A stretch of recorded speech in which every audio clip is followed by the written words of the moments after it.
Hi.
Recording in progress.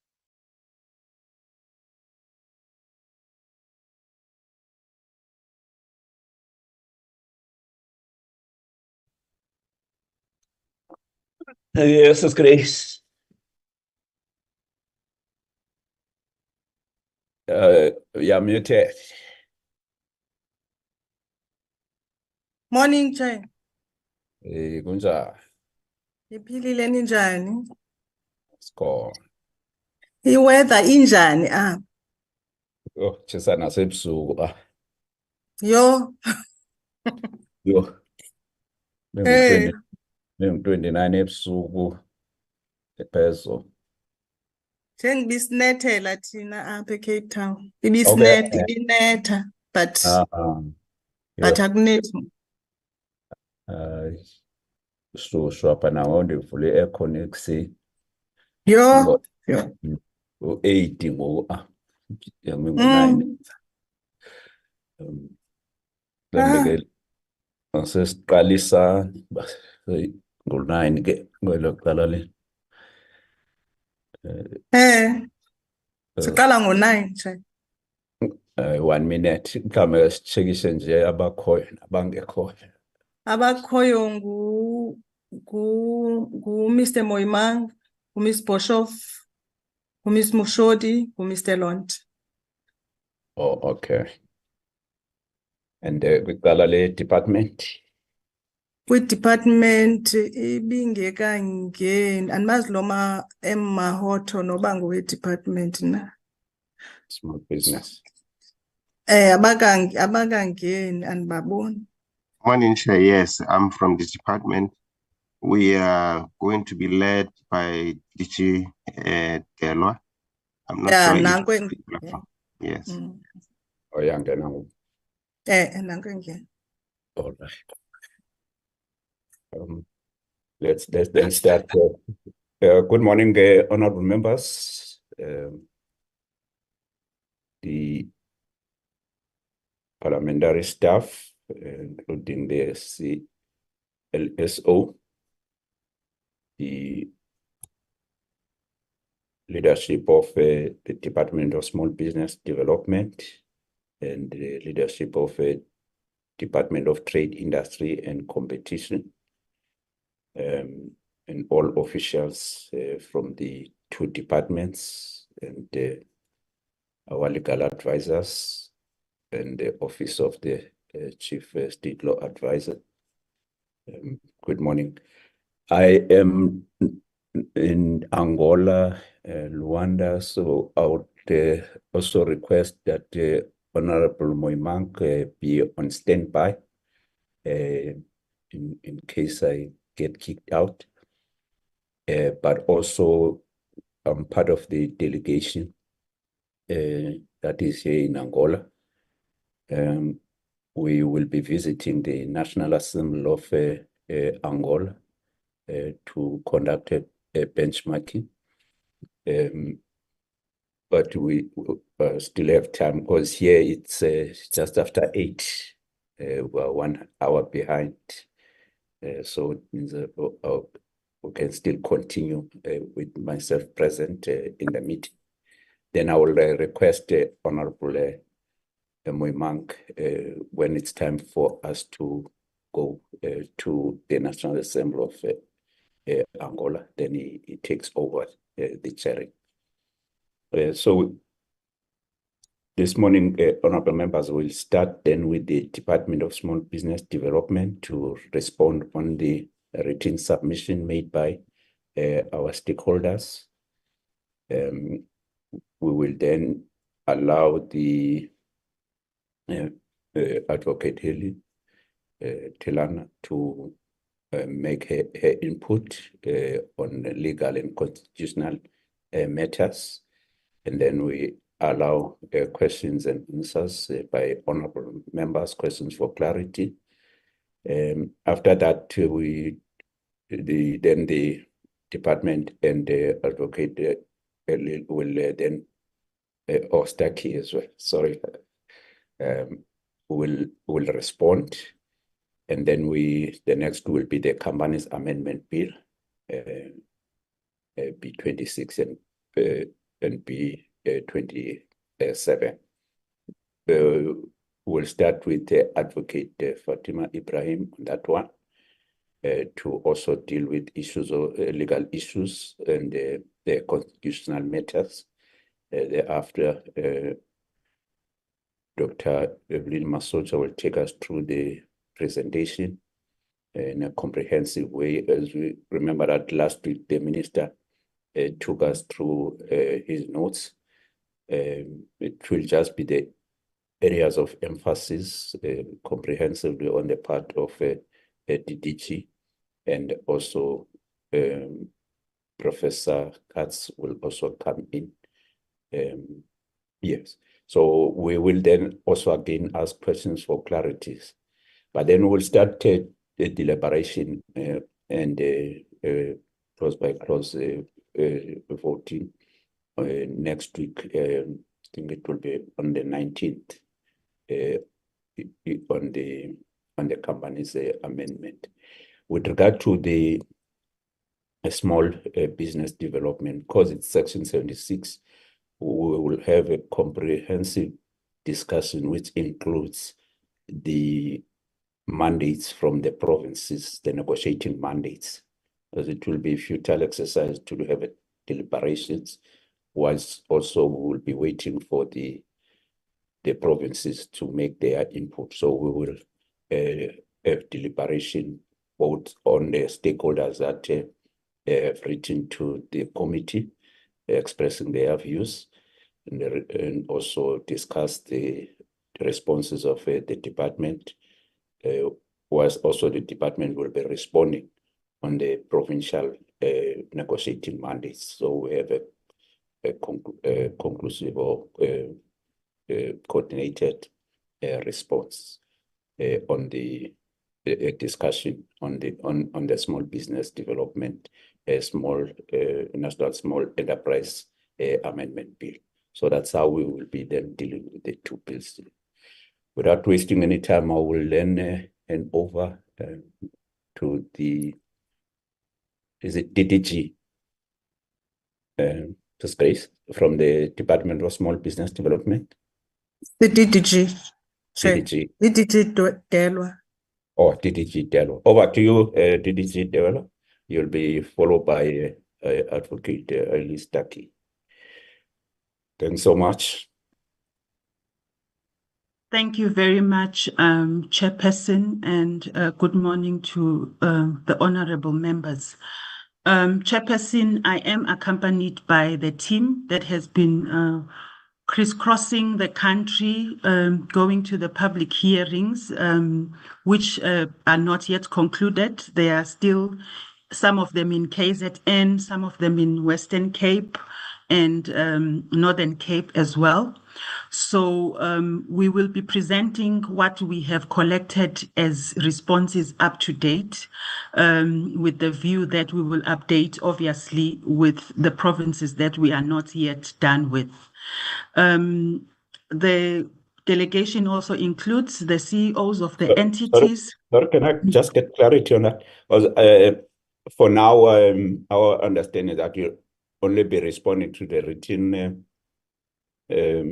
submission that were made to the committee, not Yes. what is taking place in the provinces. That will come Yes. later. Oh, okay. Yes. So No, same understanding. definitely. Yeah. Okay. Yeah. No, that's we are fine. of the same. Yeah. Thank you, All right. Chairperson. Thank you so much. So I was just indicating that the CEOs of the agencies are also in this meeting, CIFA and SIDA. So they will be really assisting in responding to some of the issues as well. Ms. Elise Kukemur is going to flight a presentation that is going to go into the details of the written comments. Just to indicate, there are some legal matters that still need clarity. There is a meeting that has been agreed to for Wednesday in Cape Town with the legal team from the Parliament side as well to finalize those. So without wasting further time, I will request Ms. Elise Kukemur. She's the Director for Policy in the department, and she's really been running with this process. If it's okay with you, Chairperson, I will then hand over to Elise. Thank you. Thank you so much. You can continue, Ms. Ellis. Quickly. Thank you, Chairperson. Honourable members of Protocol Preserve, if I can proceed with the presentation, we will go through the purpose, some general comments, and then we will focus on the written submissions that we've received.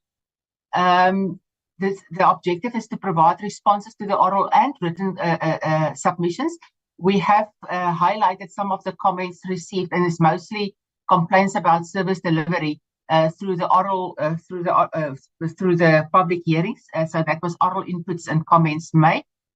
So slide 1, and I don't know if I should go in detail through this, but this list, the majority of the comments did not relate to the legislative provisions, but complaints about the lack of service delivery, especially on LED offices and DDM not providing support, lack of business opportunities within the local areas, lack of budget allocations to LED offices, lack of access to finance. CIFA follow the same rules as commercial banks, high interest rates, concerns about the combination of existing CEDA offices and thus a reduction in the number of offices available. So there are some communities that are afraid that this will result in less offices being available. We've tried to allay these fears. Lack of protection against foreign business owners. This is something that comes up at just about every public hearing. The complaints about the compliance with CODI, this is a major concern. Also keep on coming up in all the areas. Lack of support to persons with a disability. This is also seeming to be coming through more frequently now. And then red tape in ensuring compliance with regulatory requirements. Definitely an area that we will have to improve, and making sure that we have closer collaboration with our provincial and local counterparts. This is also one of the key focus areas of NISIT. And I think in the rollout of NISIT, we should be able to address some of this. The high cost of tender fees and renewal fees. The growing unemployment, and especially youth, is problematic. Lack of cooperation with local government, access to safe and affordable business premises that allows for access to clients remains a problem. Crime and gangsterism is a problem, and reporting to the SAPS does not help. And the need to support to ensure compliance to minimum product standards. This is also an area of concern, but something that we're also glad to report from the department side, that there's a lot of improvement in terms of providing enterprise supplier development and business development support through the DIMS processes that we're currently working on. There were some general recommendations, the rollout of mobile offices to support small enterprises, the manner and pace at which SETFA offices will be rolled out to provinces will determine the success of the merger. So they say this is a good thing, SETFA, but it's important that the manner and the pace at which this will be rolled out will determine the success. Need clarity on the classification of the different size categories of small enterprises. Need quicker turnarounds on applications for funding. SETFA also to include CIPC and SARS. I think this is something that is might not be possible. There are legislative constraints to this. Lack of local government should be able to assist small enterprises, so that small enterprises do not have to travel to get certification and compliance from offices, even such as SARS and National Treasury. And then TREP program needs to be improved to align with the needs of small enterprises. So these are comments that were made on service delivery and inputs, and it does not necessarily relate to the legislative complaints. Then there was a complaint on there's a paper on the non-racial approach to economic growth, and the paper prepared, and this is a paper was prepared using case studies to demonstrate how the empowerment of small white owned enterprises can have a significant positive ripple effect across the broader societal and economic landscape, particularly benefiting Black communities in a manner that expands far beyond the immediate advantages to business proprietors. So the response to this is that the bill itself does not discriminate against white-owned enterprises. It is pointed out that the bill contains language and drafting errors. The response to this is that the bill was certified by Oxley, confirming that the bill is consistent with the Constitution and properly drafted in the forms and style which conforms to legislative practices. It's unclear if there was also a comment that it's unclear if the socio-economic impact assessment was conducted and matter required in terms of SAYAs and all the matters was addressed. So the SAYA was conducted and a certificate was issued on this, and we have the evidence and proof to this. We've received 5 written comments. So it's Women Entrepreneurs Business Hub, and it's them that have submitted that case studies report. That is what their comments basically deals with. And then it's the South African Insurance Association, the South African Reserve Bank have submitted comments. This deals very much with amendments around the cooperative banking, the incorporation of the CBDA into CETFA. And this is areas that we still need to clarify then also with legal advisors, because these amendments were recommended by National Treasury. And the Reserve Bank has now come back and they indicated that they have some concerns around it. So this is something that we will discuss on Wednesday to resolve. And then the Minister of Finance, Economic Opportunities from the Western Cape government have submitted comments. This seems to be exactly the same comments that they've submitted during the portfolio committee as well. It doesn't seem if they've made any amendments to that. And we have responded to that in detail during the portfolio committee public hearing process. And then there's a new one from the Durban Chamber of Commerce and Industry that specifically deals with e-commerce, that we still also have some challenges in terms of responding. I will go through that in detail. In the preamble, a majority of oral and written submissions support the objective and intentions of the bill as per the preamble, and this is noted and welcome. Then this is the comments on e-commerce by the Durban Chamber. And they feel that e-commerce should be a specific focus on e-commerce. E-commerce should be defined. And in their view, the drafters of the bill have not examined the consequences it will have on the e-commerce and online intermediation platforms, which are complex and emerging in South Africa. The bill is in its current format is a high risk for marketplaces, given the administrative burden of dealing with the ombudsman. To ensure the bill is comprehensive, we would like to highlight specific matters concerning marketplaces. So on this one, we need a legal opinion. The concern that we have from our side is how will e-commerce impact on the rights of small enterprises as determined in the bill, and also the principles that the minister must apply. And that is something that we need legal guidance on, because from a policy perspective, we don't see how it will be different whether you're trading on e-commerce or whether you're following conventional trading business-to-business practices. There are 2 consequential amendments required by them in terms of this. That is on 17J and 17S. We will get to that in detail. In clause 1A, in the event of a conflict between, this is the South African Reserve Bank concern. In the event of a conflict between the provisions of this Act and the Companies Act, the Cooperative Act, or the Cooperatives Bank Act, the provisions of this Act will prevail. So the South African Reserve Bank proposes that clause 182 is be reconsidered, and that the cooperatives, their concern is that the Cooperatives Bank Act sets a prudential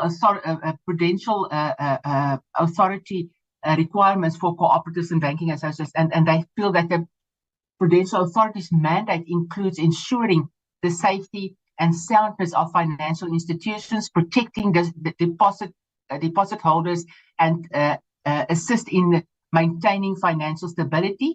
This mandate has far-reaching and possible systemic consequences if not met. So the legal response that we got from this is that it seems unlikely that this will be an issue, as the minister only has the power to make regulations in relation to the act and not other acts. Furthermore, all regulations need to go through the standard consultation processes, and any overreach could be rectified in this at this stage. If there is an incidence of for the change, it can likely be accommodated. These amendments were done in collaboration with National Treasury Legal Advisor. So these are the things that we will consider in the meeting on Wednesday morning, and we will get clarity on this and guidance from that. Then the amendment of Section 14 of 2007. Section 14 of the Corporate Bank Act is hereby amended by substitution of paragraph C of the following paragraph. And again, this relates to the same problem with the South African Reserve Bank, and something that we will discuss on Wednesday morning and provide detailed feedback on this. This is another one of the same South African Reserve Bank area, also one that we will discuss on Wednesday and come back with detail and guidance on how to deal with this specific amendment.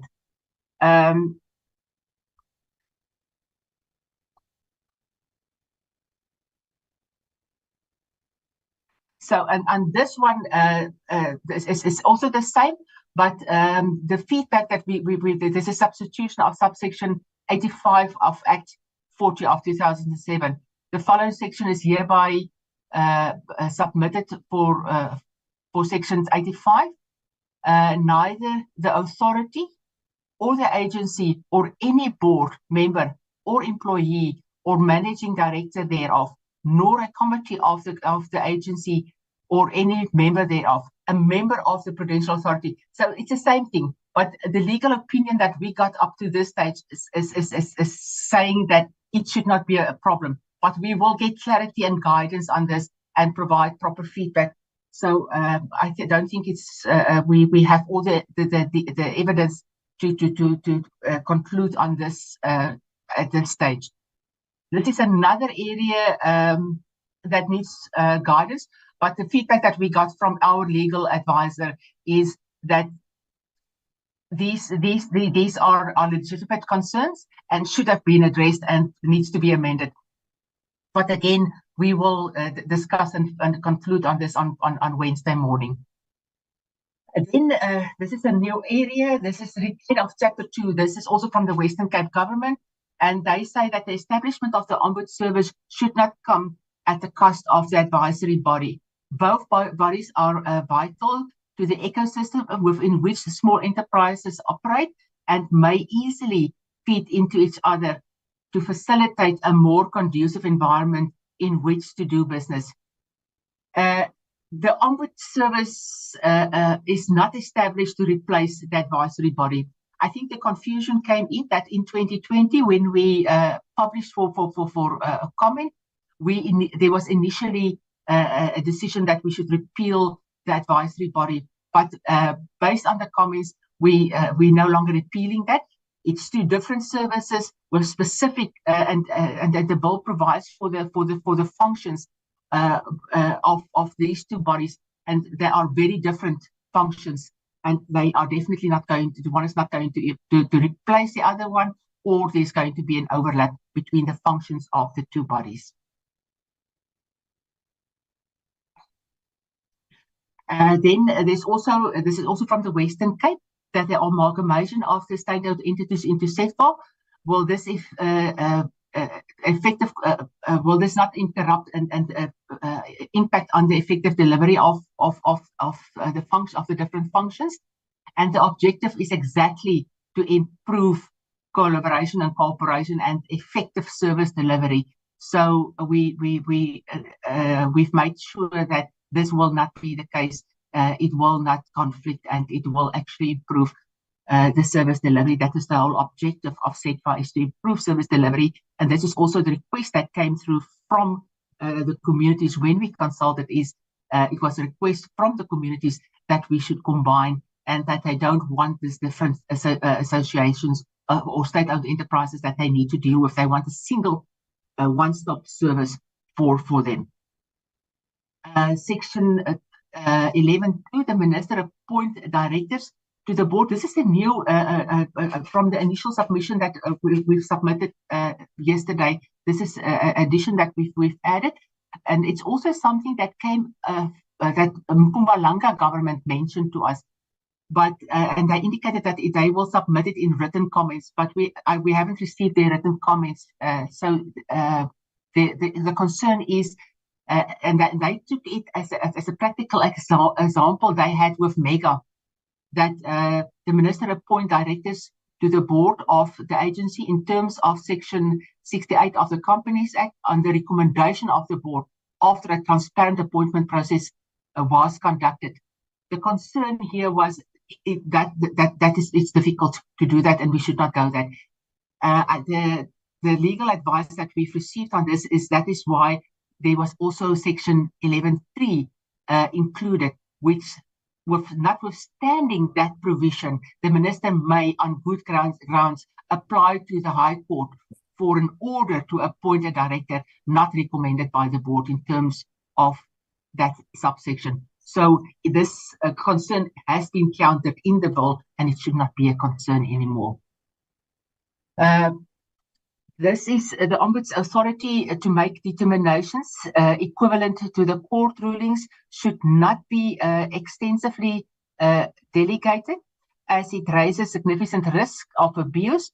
We propose that that delegation of such powers should not exceed the Deputy Ombudsman level to mitigate these risks effectively. So the determinations can only be made by the Ombud or the Deputy Ombud. So this should not be a concern. Section 17 is the appointment of the Ombud, not the function of Parliament. In terms of Section 7, the Minister will appoint the Ombud and the Deputy Ombud. So we're not certain where this concern came from. It's not as per the Act, per the bill. Then Section 17B7C, the Ombud has wide discretionary power without any guidance. And this was also a concern, as I indicated. It also come from the Western Cape government, and it was in detail discussed during the portfolio committee deliberations as well. And the legal advisor for parliamentary legal advisors confirmed that the Daehu judgments is not applicable. And the reasons for that is being given that the Daehu applies to the delegation of legislative function, and the Daehu deals with human rights being affected. And in those instances, clear guidance must be given to the minister who is making regulations. Then also it was pointed out that S70G set up an Ombud and gives its powers to do the work it is being set up for. There are no sweeping powers and no legislative powers. It is exactly what Parliament wants the Ombud to do. Furthermore, the Ombud does not make actual regulation, but makes recommendations for amendments to the regulation and policy guidance. Then also a concern regarding 17B is that the proliferation of offices of the Ombuds across the government, which places a burden on taxpayers in the establishment of these offices, and that there are currently various consumer tribunals already in existence. Section 17X is specifically put in place to make sure that we don't duplicate, and that there is steps are taken to make sure that there's collaboration and cooperation amongst the existing offices. So Section 17X enables the office to take any steps in line with Intergovernmental Relations Framework Act to facilitate, promote, and establish interagency collaboration and coordination measures, including institutional arrangements, agreements, and joint programs with bodies or institutions such as the Competition Commission, Consumer Commission, Companies Tribunal, and the Companies and Intellectual Property Commission, to avoid the duplication of services and ensure optimal utilization of existing alternative dispute resolution services. The Consumer Tribunal mandate is limited, involving consumers, service providers, credit providers, debt collectors, and credit bureaus. And if we go to the next page, the other concern was proper research been conducted to ascertain if the existing structures are not already addressing what the Ombud will address. For example, the Competition Commission is already in place and addressing similar issues. So the response to that is that research was conducted and various options considered. During the research, special care was taken to ensure that the Ombud will not duplicate existing provisions for alternative dispute resolution. Consultations were held with all most of the alternative dispute resolution bodies, and the Department of Trade, Industry and Competition was consulted and concurred with the need for the establishment of the Ombud. The Competition Commission confirmed in writing that the provisions currently under their legislation does not compete or duplicate what is currently provided for in this bill. So that was also in detail discussed during the Portfolio Committee deliberations. Section 17J, jurisdiction of complaints. Then this deals with that a consequential amendment that is required in terms of the e-commerce issues. So what they ask is that we include a section that the Ombud must decline to investigate a complaint that relates to e-commerce marketplaces unless the minister has made specific regulations for that sector in terms of 17S. So this will require regulations for all the different sectors to be made before the Ombud may investigate complaints in a specific sector. The concern is on e-commerce, need to explain how e-commerce changed the rights of small enterprises compared to conventional business-to-business trading practices. So this is a matter that we need to further consider. And this is the other consequential amendment because of the e-commerce, that minister must make regulations. So the same concern as per the previous. Then section 17L, this is when it gives them the Ombud the right to investigate. So how it reads, it says that a significant number of small enterprises are negatively impacted by a business practice. So the concern by the Western Cape is that what is significant number? So they're getting technical about the word significant that is used in this context. It can be so the response to that is that it can be amended to provide clarity. The objective is to allow the Ombud to do investigations based on complaints received regarding specific business practices that impacts on the rights of small enterprises. So the rights of small enterprises are stated in section Y. And this is important, and it also brings us to the issues of the e-commerce issue. So these rights are very simple and basic rights. It says the right of unambitious business contract, the right of a reasonable payment date and interest on late payments, the right to disclosure of relevant information. This is a basic right. So even in the case of e-commerce, what prevents, why should an SME not have this right to have access to that information, and the right to accountability from large enterprises? And this is the reasons why we also question why e-commerce should be treated different from conventional trading business-to-business practices. Then section X, and then despite the differences to coordination with inter alia, the Competition Commission, there is a risk of overlap of jurisdiction with the Competition Commission, resulting in regulatory arbitrage, and we suggest that this also be looked at.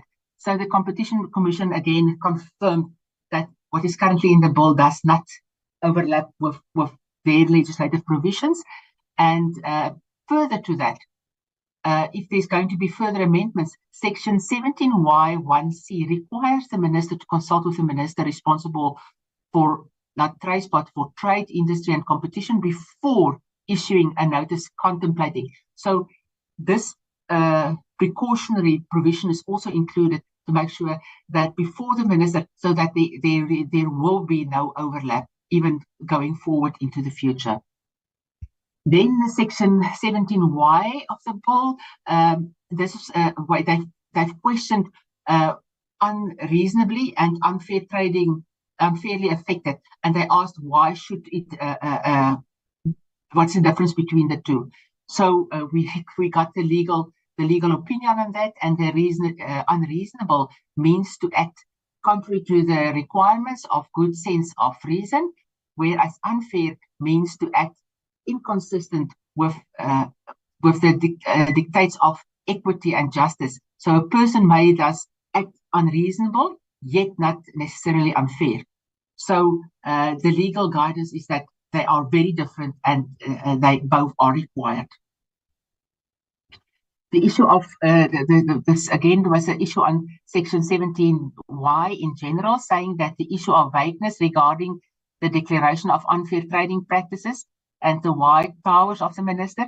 This is also a new slide that we've added, and but it was discussed in detail during the portfolio committee deliberations as well. Section 17 set the parameters in terms of which the minister can make subordinary legislation. So this is the powers is not for the minister to make primary legislation, and the parameters are set in the legislation, and that is as per good drafting legislative requirements. It sets the rights of the small enterprises, it sets the principles that must guide the minister, and it sets the processes and procedures to be followed. So the parameters are in the bill, and it will therefore not be possible for the minister to have powers that goes beyond that of doing subordinary legislation. And then in terms of Section 22, it's also the Western Cape, and they say that the minister will now make regulations to set the criteria for the classification of size of enterprises. What control measures are in place to ensure that the minister exercises this power accordingly? Are there no stringent measures to monitor the minister's powers? Section 22 is amended to limit the powers of the minister to make regulations rather than amending the schedule to the Act. The current provision in the Act allows the minister to amend the schedule to the Act, which is actually primary legislation and can only be done through Parliament. And we were advised by the Office of the State Law Advisor that this is unconstitutional and needs to be amended. So the current provision in the Act is unconstitutional, and the department was advised to amend this. And we're bringing this now in line with the Constitution. Thank you. That is the last slide. Thank you, Steve. Thank you so much. Back to you, DDG. Before we allow Advocate Elise Taki to comment, to make her input. Thank you, Chairperson. I guess this is the presentation. Really, there is not much except to engage when the time comes. Thank you. Thank you so much. Over to you, Advocate Elise Taki. Thank you, Chair. Thank you, Chair. I don't think we formally met. My name is Talana Ali Starkey, and I'm going to be switching off my video just to preserve bandwidth. Okay, that's fine.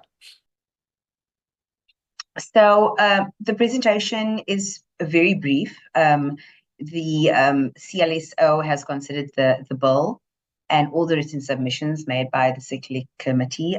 Ms. Kokomori has explained that we had 5 submissions. And the CLSO has only considered the legal and constitutional issues raised by submitters. There were a number of policy issues that were raised by submitters, particularly from the Western Cape Provincial Government. These suggested changes to the qualifications of the Ombudsman, the appointment process, the remuneration levels of staffs, and these were responded by Ms. Kokomori, and we we believe that they are best placed for the executive to address. The constitutional interpretation issues raised in the bill are as follows. So the commenting period was short. Clause 4, particularly section 11.3, submitters have felt that the minister's power to apply to the court for an order to appoint a director not recommended by the board should be removed. Clause 5, there were a number of issues raised by submitters, particularly 17F, the appointment of the Ombud not being the function of Parliament. The submitters believe that this should be the function of Parliament. 17Y, submitters felt that it was vague and could lead to unintended consequences. 17G, 7C, 17J, 17M, 1B2. Submitters felt that there were wide discretionary powers without substantive guidance. And as Ms. Kukumur indicated, they relied on the Darwood judgment. 17X, there was a risk of overlap of jurisdictions between the Ombud and the Competition Commission. And there were consequential amendments to the Cooperative Banks Act. Regarding public participation, the submission was that the commenting period was way too short. And our response is as follows, that reasonableness is the standard that will need to be applied when considering whether Parliament has met its constitutional obligation. And this we can see in 59 and 72 of the Constitution. Reasonableness of Parliament's conduct will depend on circumstances and facts of each issue.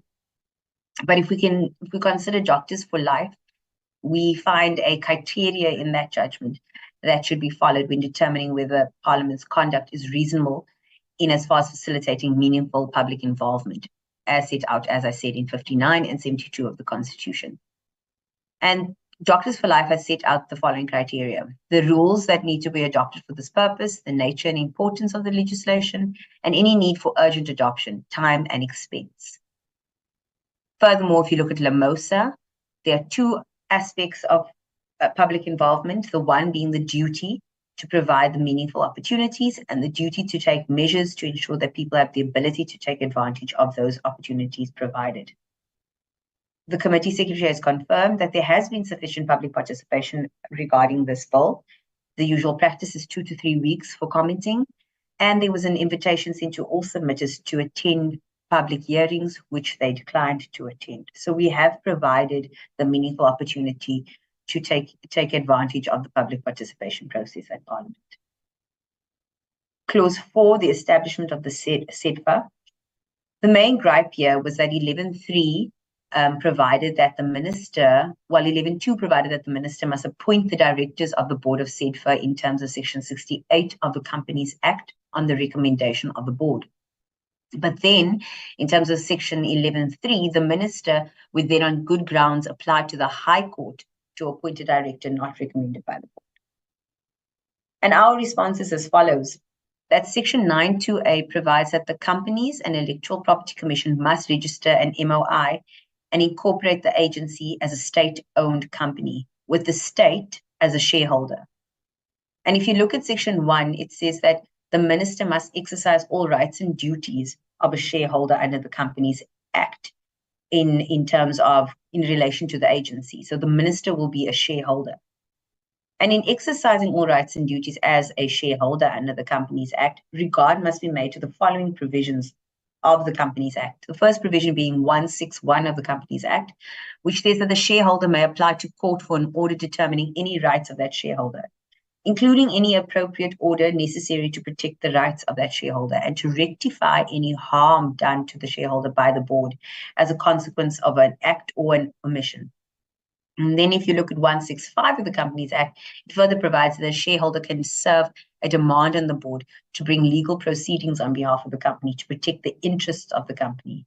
So circling back to the fact that the agency is now a state-owned company, we believe that the minister, as a shareholder, may approach the court for relief should they have good reason not to agree with the board's appointment of a recommendation. And that's our legal response to one of the submissions. Clause 5 was where there seemed to be a number of comments, legal comments. The first being that 17F should question the appointment of the Ombud, and that instead of the minister, that Parliament should not appoint the Ombud. 17G, the issues relating to the wide powers of the Ombud, particularly 17G7C, with saying that, if you look at the Darwood judgment, you would see that there would be wide discretionary power of the Ombud. 17G1B1, 1BI, Ombud is obliged to initiate any investigation initiated, and they felt that this could also warrant a risk of abuse.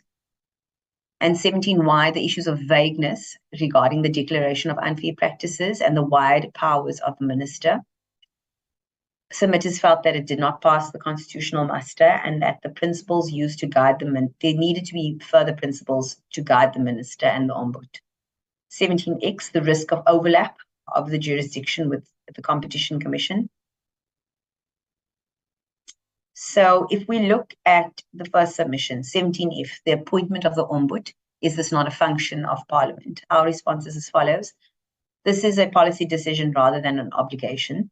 The policy decision will be based on factors such as whether the body is an independent body or Chapter 9 institution or a board of bodies that are Chapter 9 institutions require a fair amount of transparency when appointing board members. The second issue with regard to 17G and issues relating to the wide discretionary power of the Ombud, particularly the Darwood judgment in terms of 17G7C and 17G1B3, the Ombud is obliged to initiate any investigation initiated by the minister, and this, they believe, is a risk of abuse. Our first response is that in terms of new clicks, the making of delegated legislation by a member of the executive is an essential part of public administration. It gives effect to the policies set by the legislature and provides the detailed infrastructure according to which this should be done. And then we believe that, as Ms. Kukumura explained, that Darwood is not applicable. Darwood applies to the delegation of the legislative function, and Darwood deals with human rights being affected in those instances. And that clear guidance must be given to the minister when making regulations. 17G sets up an Ombud and gives power to do the work it has been set up for. There is no delegated legislative powers. It does exactly what Parliament wants the Ombud to do, which is investigate complaints. Furthermore, the Ombud does not make actual regulations, but makes recommendations for the amendments to the regulation and policy guidelines. It's the minister who makes the regulations. If you look at 17Y, there were issues of vagueness, and especially around declaring unfair trading practices. And our response is that if you look at the Justice Alliance judgment, the Constitutional Court held that the legislative powers are delegated in order to ensure that the legislature is not overwhelmed by the need to determine minor regulatory details. Thus, delegation relieves Parliament from the dealing with detailed provisions that are often required for the purpose of implementing laws. So basically, there is a need for delegated legislative powers. However, the delegate is not intended to travel wider than the object of the legislature. So you cannot go beyond the object of the legislature. The delegate's function is to serve and promote that object of that bill, while at all times remaining true to it. The court in Executive Council provided that the extent to which the legislative powers may be delegated, namely that there is a difference between delegating authority to make subordinate legislation within the framework of a statute under which the delegation is made, and then assigning plenary legislative powers to another body, including a minister. The power to amend the act under which the assignment is made. In this instance, the minister is making subordinate legislation within the framework of the National Small Enterprises Amendment Bill. He or she will not be having plenary legislative power. And in terms of the memorandum of objects, if you consider the memorandum of objects, you'll see that 17Y was intended to provide that the minister may, on recommendation of the Ombud, declare certain practice in relation to small enterprises to be prohibited, unfair trading practices. The vagueness of the drafting of 17Y was addressed at the Portfolio Committee stage of the bill, and significant changes were made to 17Y, namely the removal of specific practices that would be declared unfair trading practices. The bill is now drafted in such a way that the minister will declare practices unfair and not an automatic ruling that certain practices are unfair at the onset. Therefore, we believe that the concern has been addressed. 17X, there was a comment that there was a risk of overlap in jurisdictions between the Competition Commission. And our response is that the Office of the Small Enterprises Ombuds Services must take any steps in line with the IGRFA to facilitate, promote, and establish interagency collaboration. So 17X's purpose is to ensure interagency coordination and collaboration. And we believe that there's very little overlap, as this will be performed in line with the Intergovernmental Relations Framework Act, which then also caters for intergovernmental relations. And finally, there was a comment regarding the consequential amendments to the Cooperative Banks Act. And as Ms. Kokomor explained, this will be discussed between Parliamentary Legal Services, the DHA, and Treasury tomorrow. Thank you, honourable members. Thank you, Chairperson. Thank you so much. Thank you so much, Mr. Heliostaki, for the input and the presentations. I will now open the platform to honourable members to ask questions for clarity. Any hands? Please help me. I raised my hand, Chairperson, but maybe you can't see it. Oh, sorry. Can you help me? It is Zulu, and followed by Honorable Moimank. You can start, Honorable Tango. Thank you, Chairperson. I will be brief. Yeah. And do enjoy Angola, and please go to the beach if you can.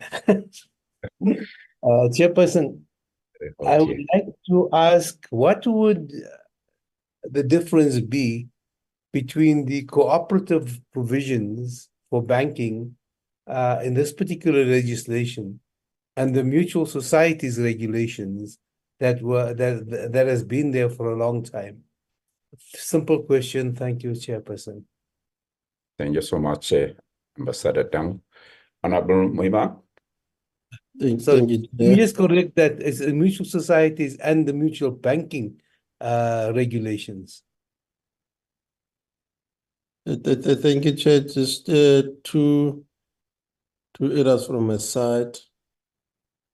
The first one relates to the first presentation on the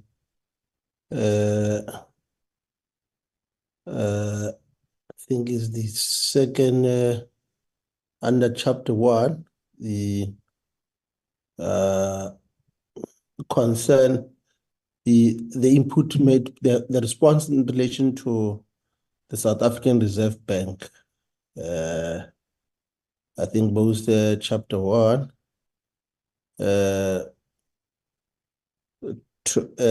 relates to the proposals made by the South African Reserve Bank, and the response by the department relates to the collaboration that the department had with National Treasury, legal advisor, and the second one that the amendment were made under advice by the National Treasury, which to a larger degree sort of create a bit of a quagmire to us, because the assumption is that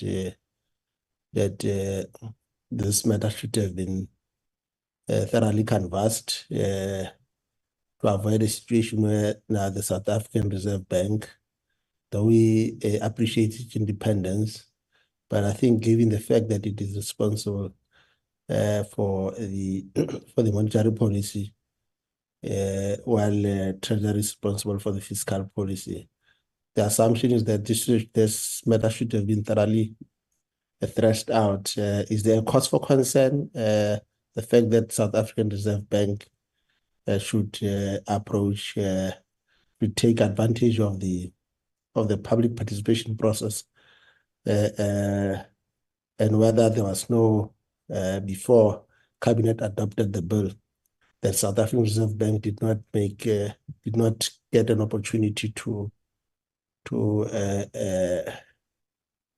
present its position. Then the second one relates to the second presentation, particularly clause 4, section 11.3. I just want to get clarity as to whether is the response that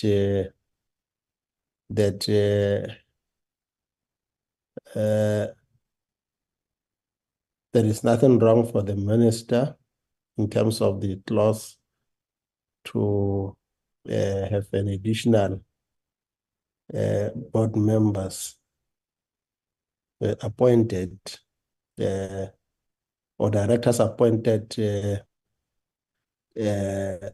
despite the fact that it was not recommended by the board.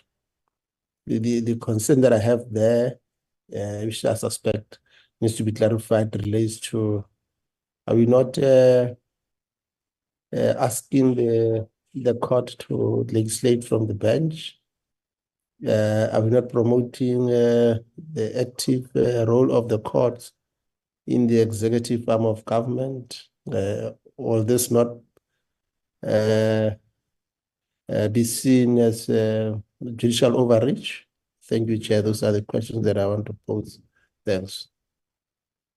Thank you very much. Any other questions for clarity before responses? Maybe perhaps on this particular one, because maybe clarity should be sought. When you talk about directors, does it mean the board of directors who themselves have been appointed by the minister in the first place? Or are you talking about executive directors who are the managers of the institution? So if we could get clarity on that. I think the second part in the presentation of small business development is this issue that came from the Western Cape government with regard to the significant numbers. I was trying to check this particular slide. And then the department is considering that they may amend that part that talks about significant number. I'm not clear what sort of amendment would be effected to address because it is more of a question, what is a significant number? But then the department is already indicating that it open to amend that part. If we could get clarity on that. Let's hand over to the department to respond, and then Advocate Tilana Eli Staki will then come in. Over to you, DDG and Ms. Kumar. Thank you, Chairperson. I think on the issue of the South African Reserve Bank and the National Treasury, I'm going to ask Mr. Mohoto, who is also on this call, to address it because I only started in December, Chairperson. Maybe I must just declare that. So I'm not really familiar with what the consultation process was during the process of drafting the bill, and whether the Reserve Bank did submit inputs at that stage. So I'm going to request that Mr. Mohoto also comes to clarify that, but also I'm going to ask Elise to respond to the questions. Thank you. Thank you so much. Thank you very much, Chairperson. Good morning to you and to all the members, honorable members, and thank you very much, DGG. We did engage with National Treasury, and our understanding was that National Treasury is actually responsible for the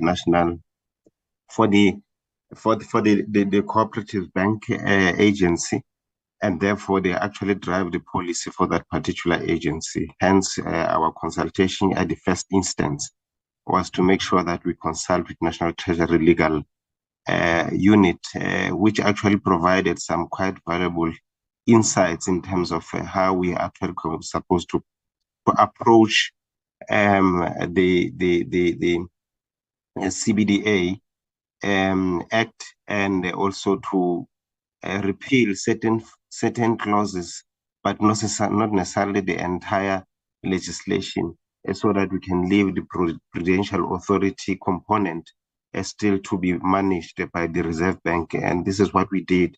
And hence, I think Ms. Kukemur was actually quite emphatic to say, we did consult, extensively with National Treasury on this, and they actually sponsored some of the clauses so that we can be able to align with that particular area of amendment.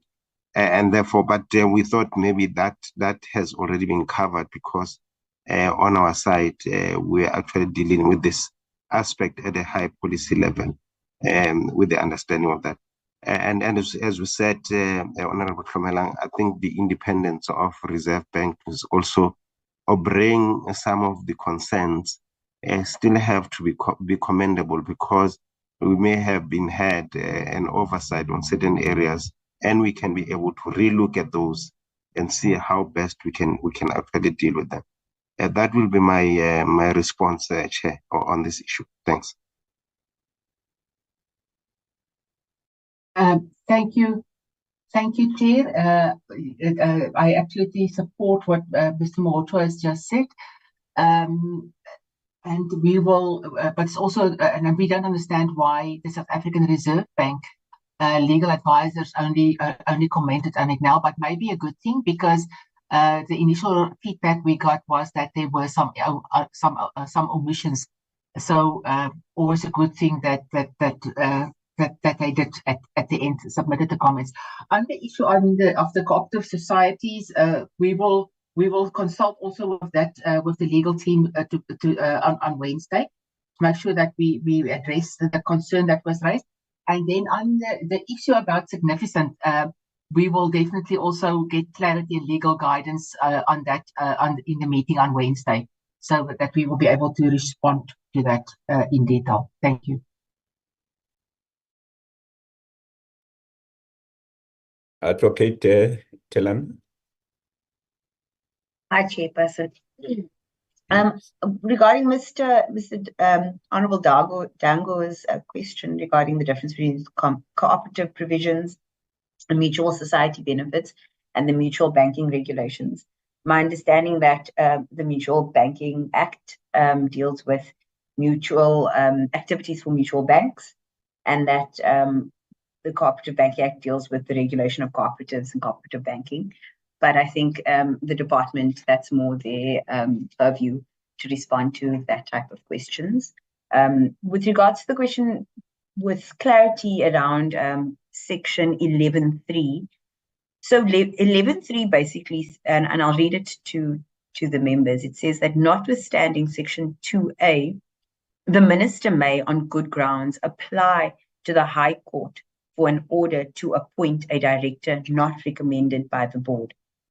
And then if you look at 2A, 2A talks about the minister appointing directors to the board. Now, this the actual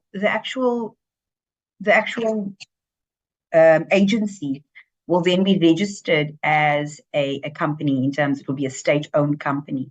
So when you look at the Companies Act, it does say that that directors need to be appointed in a transparent manner, and in terms of section 68 of the Act. In terms of the Companies Act, directors or shareholders, so now in this instance, because the agency is now a state-owned agency, a state-owned company, the minister itself is a shareholder.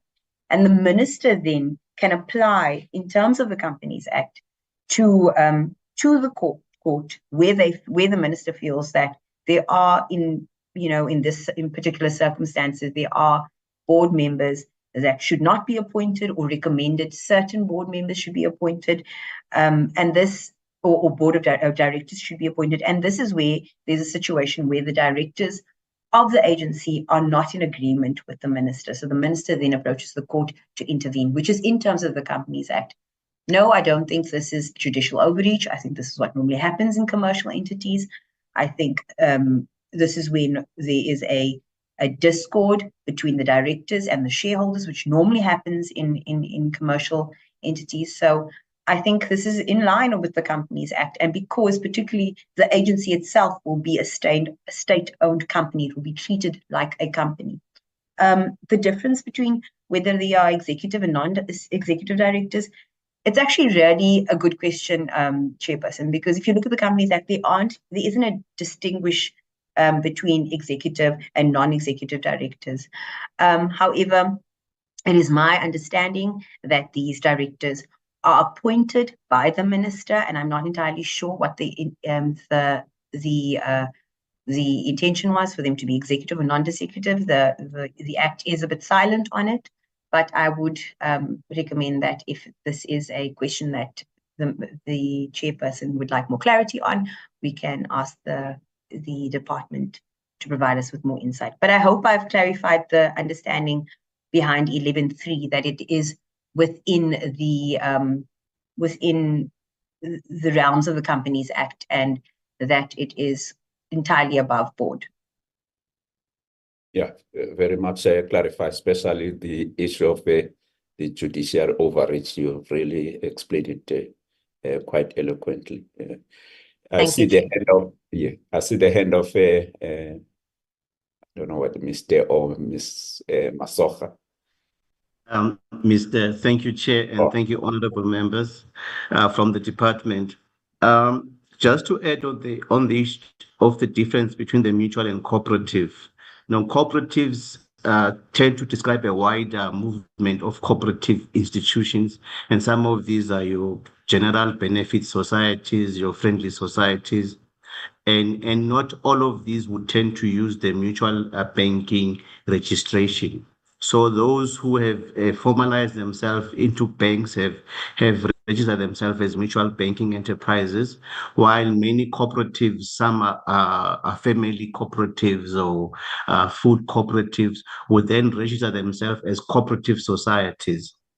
So a big thing here, which happened with the financial amendment or amendment bill that Treasury did a while ago, was to take even the friendly societies and actually make them more of cooperatives. But anything that has a banking element was then moved to be under the Reserve Bank, so that when it comes to banking, whether it's a corporate and it's a cooperative banking institution, the fiduciary regulation of that sits with Treasury. So the education and development function that CBDA now continues to do, because they're no longer regulating cooperatives banks, could be almost similar to what SEDA was doing. And thus that function or role of developing cooperatives banking institutions, educating them, is what CBDA currently is focused on, which is therefore no longer playing in the space of regulating cooperatives bank. And so in our act, when we were saying our act will be primary when it comes to disputes, it is circumscribed to this function that now CBDA brings to the new institution of CESFA, wherein they are really focused on training and board training and of cooperatives bank, and not the fiduciary function that Reserve Bank regulates. Possibly the concern from Reserve Bank is thinking that if you're saying this act would trump or their legislation, then the issues of fiduciary responsibility could be threatened. But our understanding is that with the amendments that have been made to the Cooperatives Bank Act, is that the first National Treasury itself, when it was through its Ombud Financial Amendment Bill, removed all those regulation of the financial aspect of cooperatives to the Reserve Bank, and we remain just with the educational development aspect of the CBDA, which now we are amending with SIFTA, and that's what we are saying. We would be leading that work, and our legislation would be primary when it comes to that. I think, Chair, that was my main point, but maybe just to also add that when it comes to the issue of the process, already the unfair trading practices. Already the legal advisor has spoken on that, but it is important just to note that we have followed a similar process that is followed in the Consumer Protection Act, wherein Minister responsible for trade, industry, and competition is able to, after research, after recommendations, declare certain practices as unconscionable or unfair. Similarly, in the Competition Act, when it deals with competition matters, we've been able to then follow the rights that minister has are already established rights that has been, in terms of how this process unfolds, established in the Consumer Protection Act and in the Competition Act. Then, in terms of just the issue of if there is no overlap between Competition Commission and the Ombudsman. The Competition Commission is dealing with competition between enterprises.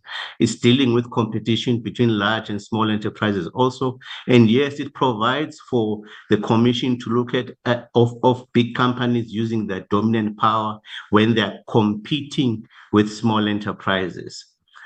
Our focus is on the business relationship. In other words, if we're looking at Checkers and Pick n Pay competing with a small grocery shop, competition would deal with that. But we're looking at saying, if a small enterprise supplies Checkers and then there are disputes, how do you deal with that business to business problems or mediation, which is where the Ombuds comes in. So the mandates are very clear. We're looking at how we deal with, assist SMMEs with their business to business relation to other enterprises, even to government. While, as I said, in this case, it will be a small farmer maybe supplying a Pick n Pay with groceries, and if there's disputes, the Ombuds comes in. So it is not a competition matter; is a business to business relation mechanism that then deals with mediation between these enterprises. Thank you, DDG, and thank you, Chair. Thank you so much, Mr. Maso. If there are no other questions for clarities in honorable members, we will move to the next presentation. But with regard to the National Small Enterprise Amendment Bill, the process as I was outlining earlier, we will be waiting now for the negotiating mandates from the provinces. DDG has indicated that some provinces are still in the process of public hearings. They will, after that, then finalize their negotiating mandate and send them to the committee. And then we consider those negotiating mandates on the 19th of this month.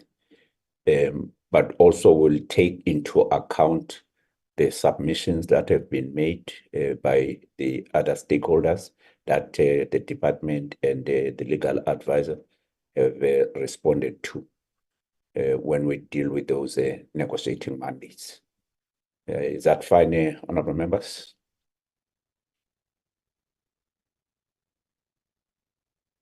Yes, we are comfortable with that, Chair. Okay. We accept your guidance, Comrade Chair. All right. Let's hear Honorable Advocate Telan. Thank you, Chairperson. This is just to say, can I be excused for the remainder of the meeting?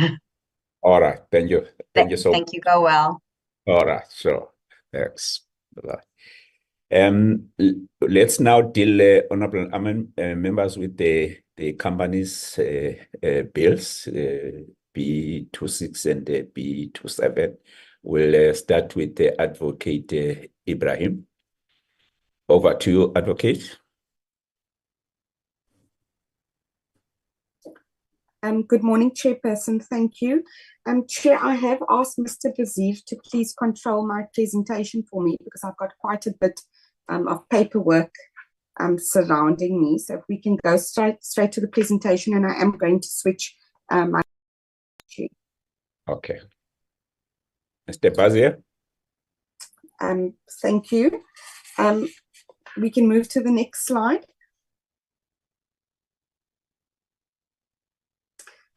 Chairperson, the presentation that I prepared last week, I did not deliver because we had taken a decision that we're going to wait for the comprehensive matrix from the departments. I have shortened this presentation somewhat. Where necessary, when the department is presenting, I can come in on specific issues, but I didn't want there to be too much repetition. So I've focused on the main constitutional issues and other important things that the committee would need to consider and bear in mind when the department takes us through the matrix. So, Chair, I'm going to start with the Companies Amendment Bill, and we can move to the next slide. One of the issues that was raised in public submissions, both during the PC process and this process, were issues around definitions. And I just wanted to alert the committee to what the legal requirement is when drafting in relation to definitions. Sorry, Advocate Ibrahim. I'm sorry, I forgot to release the Department of Small Business. You are free to leave department because now we're dealing with DTIC. Thank you so much.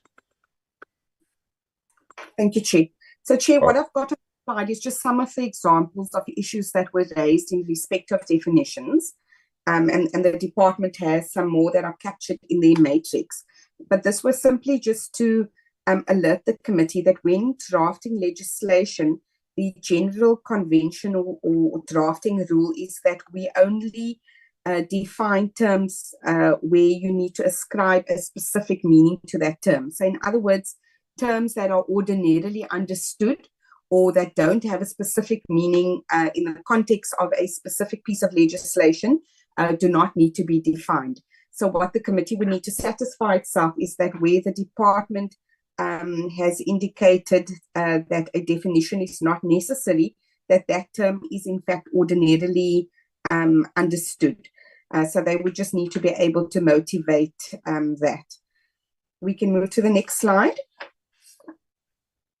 Chair, there were two main constitutional issues, both relating to the rights to privacy. The first is in respect of clause 4 of the amendment bill, and this is a clause that sought to amend section 26(2) of the Principal Act. And what it does is it extends the right to inspect and copy the annual financial statements of private companies above a certain threshold, and that would be the public interest score, to all persons, as opposed to the current legal position where it's limited to persons with a beneficial interest. So in other words, any person now, whether or not you have a relation to that company as a shareholder or you're interested in the work of the company, you would be able to access this information. And the submissions argued that this impacts on the constitutional right to privacy and that it also offends the provisions of the Promotion of Access to Information Act, which is PIA, and that that act protects commercial and financial information of private bodies, and what the amendment is seeking to do is the opposite. So in order to boost this argument, it was submitted that the disclosure may cause financial or commercial harm to companies. It may put a private body at a disadvantage in contractual negotiations or even prejudice it in commercial competition. And there was a concern that the Constitution itself only allows or at least only provides for access to information of private companies where that information is necessary for the exercise or protection of another right in the Bill of Rights. So, Chair, we received quite a bit of submissions on this point. Some of them are very detailed, as you would have seen. So I just want to explain to the committee what the legal consideration would be in determining whether this is constitutional or not. So I'm going to move to the next slide, Chair. So Section 36 of the Constitution, Chair, is the section that provides that the rights in the Bill of Rights are not absolute. So there are times when rights would need to be limited, and what Section 36 provides is that rights may only be limited by a law of general application, and to the extent that that limitation would be reasonable and justifiable in an open and democratic society based on human dignity, equality, and freedom. And the Constitution then lists relevant factors that can be taken into consideration, and that's not a closed list of factors that is contained in the Constitution. So a good example for members to understand where we know rights were limited and there was a clear constitutional basis to limit the rights would be the COVID pandemic. Members will recall that basic rights in terms of access, freedom of movement, access to certain services, schooling, a person's freedom to perform their trade and so on, were quite limited and curtailed during the pandemic, with a view to obviously preventing the spread of the COVID virus. So that would be a good example of where government has utilized this exception in Section 36 of the Constitution. So, Chair, the first consideration is the nature of the right. So what type of right are we dealing with? In this case, we're dealing with the right to privacy. We then look at the importance of the purpose of the limitation. Why is it that we're seeking to limit this right, and what the nature and extent of that limitation is? So are we completely violating the right to privacy, or is it only in respect of limited information? And how far does that limitation go? And what is the relation between the limitation and the purpose? And then importantly, are there less restrictive ways in which we can achieve the same purpose? And so the question before the committee, Chair, is essentially whether the limitation on the right to privacy, whether that's reasonable and justifiable. And some of the things that the committee can consider is the nature of privacy in relation to a company as opposed to an individual. And the minister did go through some of this in his presentation to the committee. He took the committee through some of the case law where our courts have acknowledged that private companies do indeed impact the public in several ways. And the establishment of a private company is not a purely private matter, because even a private company would have a public footprint, as it were. Then the department has also argued that there's no real difference between private companies and public or state-owned companies, and they're quite similar and they enjoy similar benefits, and the impact on the community at large would be quite similar. Then, Chair, there are issues as to why this would be important. What is the object that we seek to achieve? And from the presentations of the department on the matter is that they've indicated that while they appreciate that there's a clear right of shareholders and taxpayers when it comes to public companies and state-owned entities, even in private companies, the issue of public interest still arises, and that there is this international move towards opening this type of information because of that impact. So the committee would need to consider, well, is there a less restrictive way that this information can be provided? And as indicated, PIA does indeed allow for access to the information of a private company, but the circumstances would be limited. So it's different to what this legislation is now seeking to do. However, there is a public interest override that's already in PIA. Though, Chair, it is important to note that our courts have indicated that PIA is quite burdensome. Members may be familiar with the fact that you would need to make an application in terms of PIA for the information that you require. There is then a process that is followed. where the institution that's being requested the information can then make a determination as to whether they're going to provide the information or not. And where they don't provide the information, a person would have to have recourse to the judicial system to try and access that information if it is denied on first request. So there are quite a few hoops that would need to be jumped through. And then, of course, there is also the, in terms of PIA, you would need to know that you want certain information. So I would need to know what it is and what the nature of the information is. It needs to be quite specific when making a request in PIA. And there is an argument to be made that a person may not know that they actually require this information to protect or exercise a right. And in this case, because the information is being made available without having to jump through all of these hoops, it would then serve the purpose better. Chair, we can move to the next slide.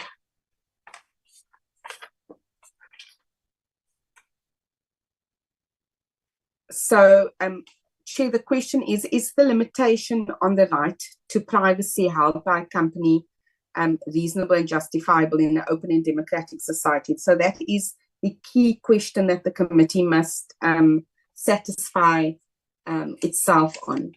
And there, Chair, as I've indicated, you're going to look at the nature of the right of privacy in the respect of companies as opposed to individuals, how important the limitation is vis-a-vis other rights and public interests, and what the impact of these companies are going to be on the public at large. We can move to the next slide, Chair. I've already gone through some of the interface with PIA, Chair. One of the comments made is that this amendment would be in contravention of PIA because PIA is more limited. So you're going to have a conflict between this act, if it's passed, this amendment bill, and PIA. Chair, we are of the view that that is not the case. Because what this, whereas PIA is a law of general application, this is a specific law. So in terms of legislative drafting and interpretation of statutes, because this is a specific law that's being passed, it would therefore trump PIA. It does mean that an individual member of the public could use either PIA to access this information, or they could use these amendments if they were to be passed. The latter obviously being the easier way to access the information, because as I've indicated, you won't have to jump through the various hoops that PIA provides for. But we are of the view, Chair, that there isn't a conflict as such, because the one clearly trumps the other. You can then move to the next slide, please. Chair, the next clause that raised very similar issues and the same sort of legal considerations would apply is clause 5 of the bill, and that sought to amend section 30, which provides that the names of directors and prescribed officers must be listed in relation to their benefits and remuneration. So in other words, in your annual financial statements, you would indicate that this is the salary and benefits of your chief financial officer, and this is the name of the chief financial officer as well, so that you would clearly be able to make a link between the person and the salary and benefits received. And there were obviously concerns that this infringes on the right to privacy, and it also contravenes the Protection of Personal Information Act, or PAPIA. And the question here, Chair, is exactly the same, whether it's reasonable and justifiable in an open and democratic society to limit this right to privacy in respect of these persons.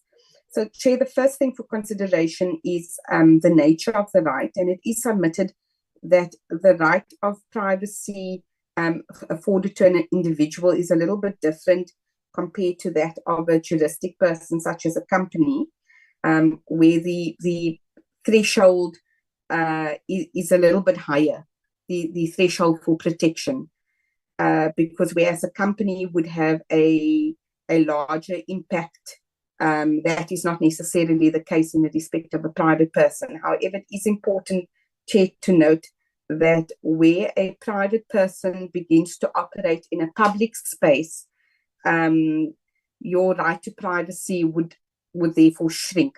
So by way of example, if you take myself as an ordinary citizen, and I compare myself to you, Chairperson, as a politician in the public sphere, it can be argued that my right to privacy is a little bit broader than what your right is, because of the nature of the role and the job that you occupy.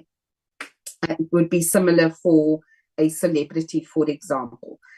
So there is an argument to be made that persons in these positions in private companies have taken themselves into a more public space than persons in a smaller private institution that would not be subject to this. So, Chair, the important question here is, well, how does this limitation to the right achieve this public interest objective, and is it necessary?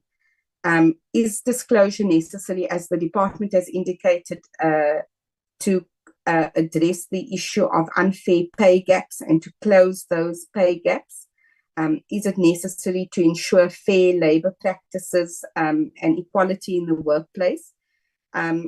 And does disclosure therefore assist us in achieving these socioeconomic objectives, therefore making it a matter of public interest, which is exactly what the department has argued, and certain public submissions have agreed with the department and others don't agree and feel that research has shown that it won't necessarily assist in addressing these gaps and the inequality. Chairperson, it is important, I think, to consider that the balance of power between persons seeking information to protect a right vis-a-vis a company who would have defences in terms of PIA and per peer need to be considered. The courts have said that there are formidable substantive and procedural hurdles for people to access information. And of course, one can only protect a right or exercise a right once you have that access to information. And as I've indicated, a person may not know that they in fact have an interest in information. So an example of that would be, I would not, as a ordinary employee in a large company, know that I'm being significantly underpaid if I do not know what my superiors, particularly those in the top tier of the company, are earning.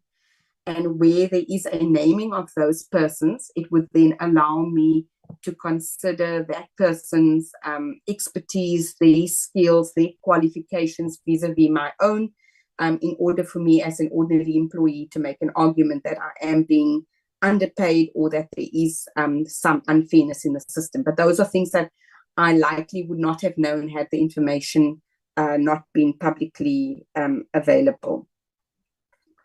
There are concerns that were raised, Chair, that by naming these persons that there are going to be safety issues. There was a concern that it may lead to an increase in kidnapping by way of example.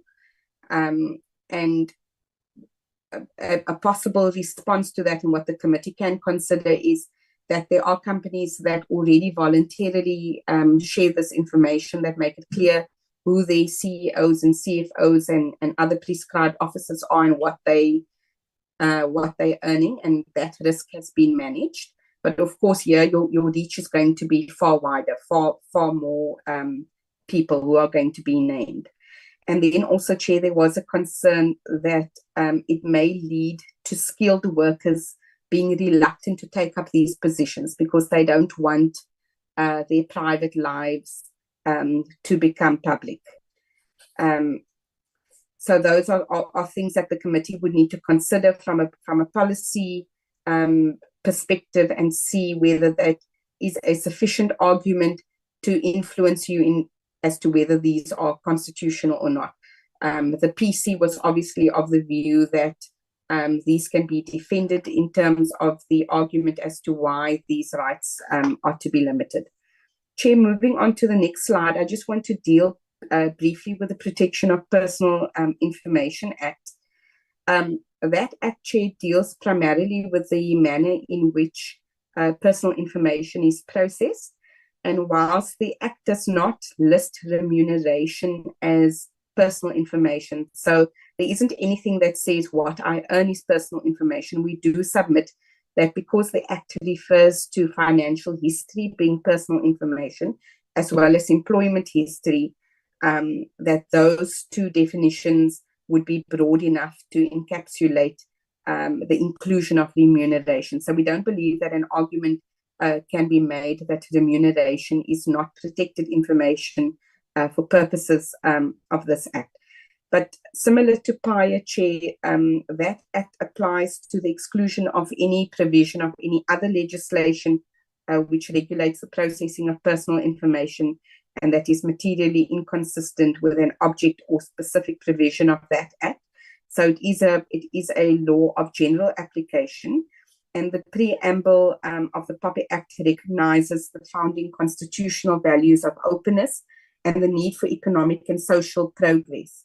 So it acknowledges that the right of privacy may be justifiably limited to protect other rights and important public interests. So the Act in itself, Chair, would not prevent the enactment of other legislation, provided that that legislation is not materially inconsistent with an object or specific provision of the Protection of Personal Information Act, which we do not believe that it is. And if the bill is deemed constitutional, a company would thus be able to process this personal information because it would be fulfilling an obligation in law. We are of the view, however, Chair, that a company would still need to comply with the processing provisions. So for those of you that are familiar with this Act, it does provide for the manner in which personal information is processed. So things like you must inform the person whose information that you're processing, that you are processing the information and why you're processing the information, that you only process it for the exact purpose that it's required and not anything further, and so on. So there are certain processing provisions that would need to be complied with, but the Act does provide that an exemption can be granted on the basis of public interest, and we have raised this with the department because we are concerned about the compliance burden that this may create. So on the one hand, you are now asking companies to release this information, but on the other hand, they can only release the information in compliance with this Act. So following whatever the processing provisions are in the Act, and that of course increases the administrative burden. So we have asked the department to please raise that issue with the information regulator, Chair, but it is not something that required any change in terms of the current drafting, Chair. So in essence, Chair, those are the main constitutional issues in this bill, and it really is for the committee to make a decision based on that Section 36 and that allowance for a limitation of rights vis-a-vis what the policy objectives are and the way in which the department has motivated for that, in order to determine whether the committee is of the view that this can withstand constitutional scrutiny. During the PC process, Chair, there was a request that an external legal opinion be sought, and the department sourced that opinion from a senior counsel at the Johannesburg Bar, who was of the view that a constitutional defense can be made in order to limit the rights in these two provisions, Chair. Chair, I'm then going to move on to another issue now in the next slide. and that deals with extending the bill. There were a number of submissions, Chair, that dealt with issues that are not specifically dealt with in the bill in its current form. So one of these, for example, would be a recommendation that the gender pay gap be included, and that companies be required to report on that gap. Also, that there are amendments to other parts of the Companies Act that deal with issues like board composition and nomination, selection and requirements for directors' competency and qualifications, director training and development, that provision be made for electronic communication. But Chairperson, these are matters that fall outside of the bill, and in terms of the rules of the National Assembly, in particular Rule 286, the Portfolio Committee would need to seek the permission of the Assembly into extending either the subject matter of the bill, or in cases where it wants to propose amendments to other provisions of the legislation. So these examples that I've given here would all require the Portfolio Committee to seek the permission of the House before those can be looked at. And if this committee is of the view that the bill should so be extended, it would need to make that recommendation to the PC, and it is the PC in turn who would need to seek the permission of the House. There's no mechanism in which the Select Committee can do so. Chair, it is important to bear in mind that much of this was included in the public submissions that were received during the PC process, and the committee, after hearing from the department, was of the view that these are matters that should be held over. Much of it would require further public participation, and it's not just a simple issue of adding a line or two in order to amend the bill. These are policy matters, and the department has indicated that they would need to think quite carefully before formulating recommendations as to how these could be captured. But of course, that's not to say that anything prevents this committee from making the recommendation to the NA that it be considered via the PC Chair. But in order for them to do that, the PC process would then require permission on the one hand, and of course the PC would then need to prepare a C list and a D bill before it moves further in the process of adoption, Chair. Moving to the next slide, Chair. Various submissions raised issues in respect of drafting conventions, and I think it was the Minister that indicated in his responses to the committee last week that drafting is not an exact science. But of course, it is important that legislation is clear, and there's a leading constitutional court case that deals with legislative drafting. And the court has indicated that what is required is a reasonable certainty and not perfect lucidity. So there are times, Chair, where you may have a situation where many people understand a clause perfectly well, but there are one or two that don't understand the clause. And it's important that when the committee goes through the bills, that there is this general understanding, and that the committee takes comfort that it's easy enough for an ordinary person to follow. So whilst there may be different drafting styles, that shouldn't affect the fact that a person, an ordinary reader of the law, must be able to understand what it is saying. So I see the department has dealt with some of that in its matrix, Chair, but obviously where the committee has specific questions or concerns, those can be raised and reconsideration can be had in regards to those. Chair, moving on to the next slide. There are, however, certain things that have been picked up that consideration can be had too. One, for example, coming from the Western Cape legislature, who spoke of consistency of wording. and they made a proposal that the term as stipulated in clause 4B be changed to as contemplated. And I note that whilst the department indicates in their matrix that they don't think it's necessary, and of course it does mean one and the same thing. So from a purely drafting perspective, it wouldn't be necessary, but nothing would prevent the committee from making a small change like that. Similarly, there was a proposal around numbering, and that's something that we'll look at in consideration with our bills office. And there was also a spelling error that was picked up. And we discussed that last week, Chair. So these sorts of very minor matters, Chair, this won't require us to go back to the PC and to make a recommendation via the PC for these to be changed and included in a C list and D bill. These are in fact things that are done by the LSO and the bills office before it goes to the council. So we can certainly make these changes fairly easily, Chair. Chairperson, that brings me to conclude on this first bill.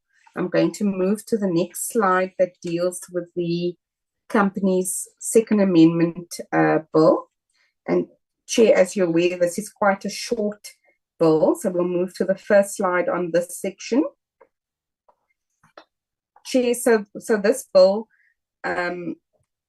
as indicated in the presentation from the Minister last year, it was brought about because of the Zondo Commission report and concerns about time bars for holding directors responsible for losses, damages, and costs liable, as well as time bars in respect of declaring directors delinquent or under probation.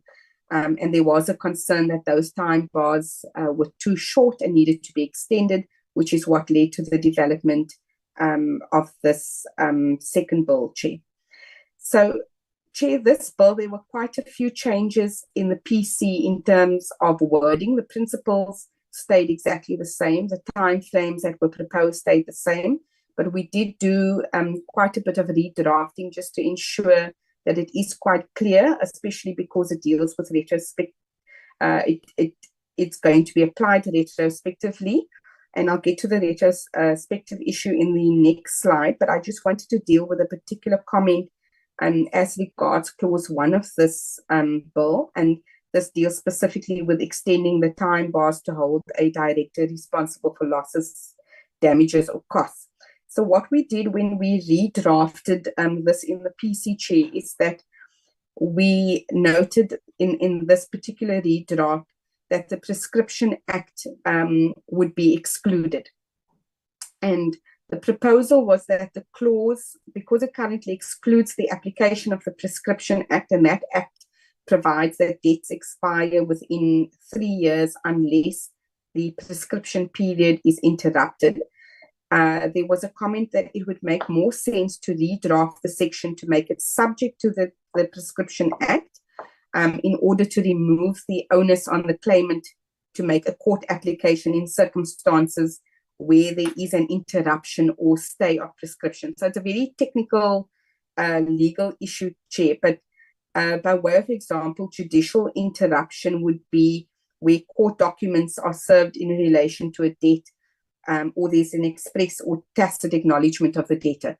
So where you have a call center calling you saying that you owe money to a particular company and you're on the other side of the line and you affirm that you do in fact owe that money, prescription then won't run from that date. Whereas if a person were not to have indicated in the affirmative that they do owe that debt, if that company hasn't then formally instituted debt recovery proceedings within that 3-year time frame, your debt would then prescribe.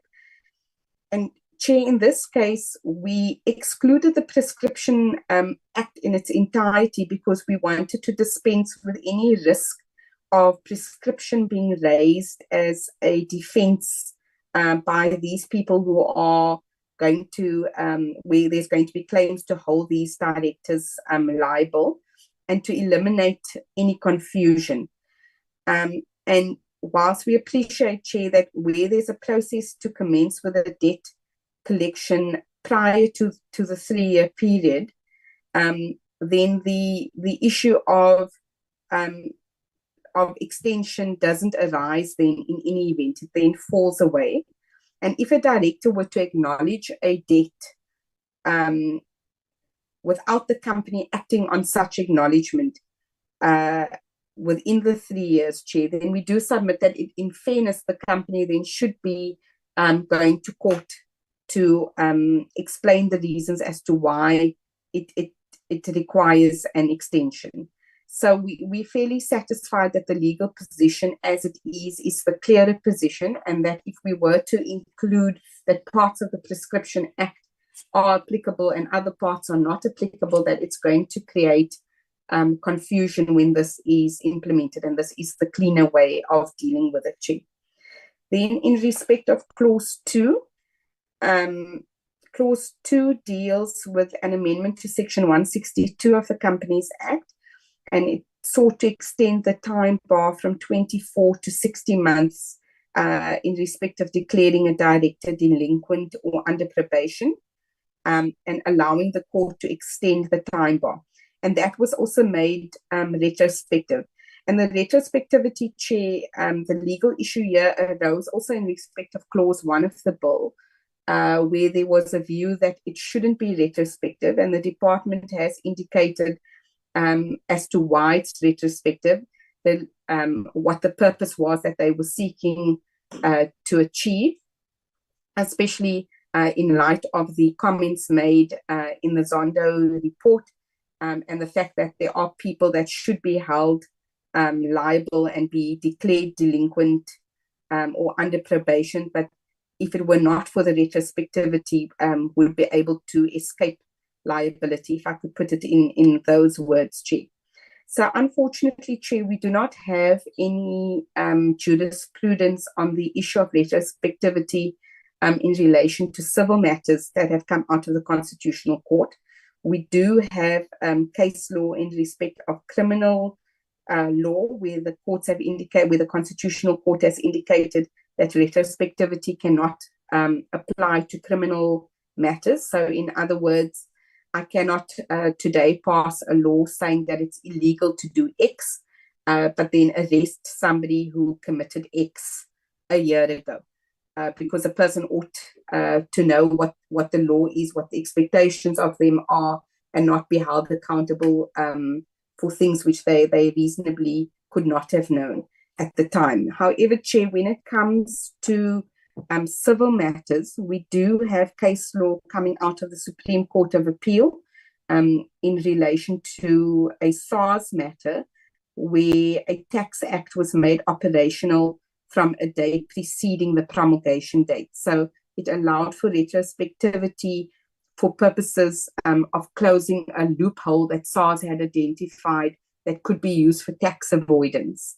And in that matter, Chair, the court ruled that the Constitution does not prohibit retrospective legislation in civil law, and that the test would be that laws should be reasonably clear, accessible, and prospective in their operation, unless the statute provides otherwise, or its language clearly shows such a meaning, and that you should judge constitutional validity of retrospective legislation by applying a rationality test. In other words, by asking whether there's a legitimate purpose, and by testing whether it would be reasonable and proportional. So is it reasonable and justifiable in an open and democratic society for this to apply retrospectively?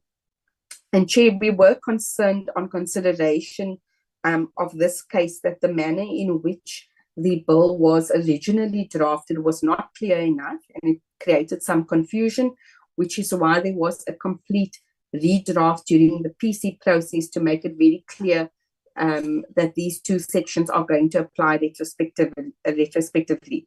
So the first issue in terms of clarity, accessibility, and so on, that has already been covered. What the committee must satisfy itself on with regards to the motivation from the department on the policy issue is whether it is necessary that these be applied retrospectively in furtherance of public interest and in consideration of what came out of the Zondo Commission report, or if the committee feels it's of the view that it would be better and a safer option to have this as a prospective provision. And of course, Chair, there is some risk with retrospectivity, which we indicated during the PC process, because it hasn't yet been tested in the Constitutional Court, but that is something that was weighed up during that process, and the committee was of the view that the public interest here was important enough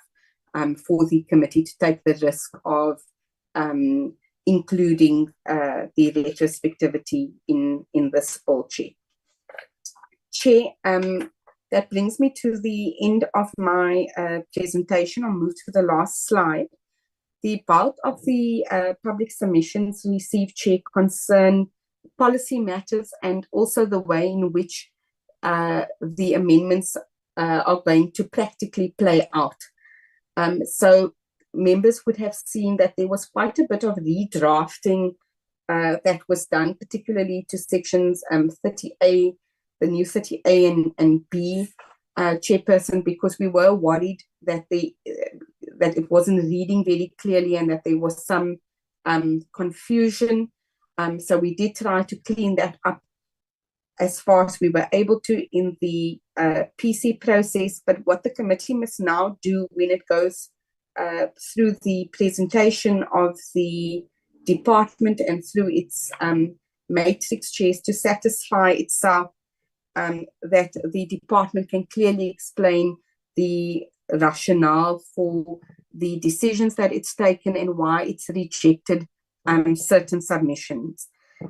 Should the committee feel that there are changes that should be made, then these proposed amendments would need to be referred back to the PC for consideration, and the PC can then take a decision as to the way forward, which, as I've indicated, may then involve drafting a C list in order to produce a new D bill, Chair.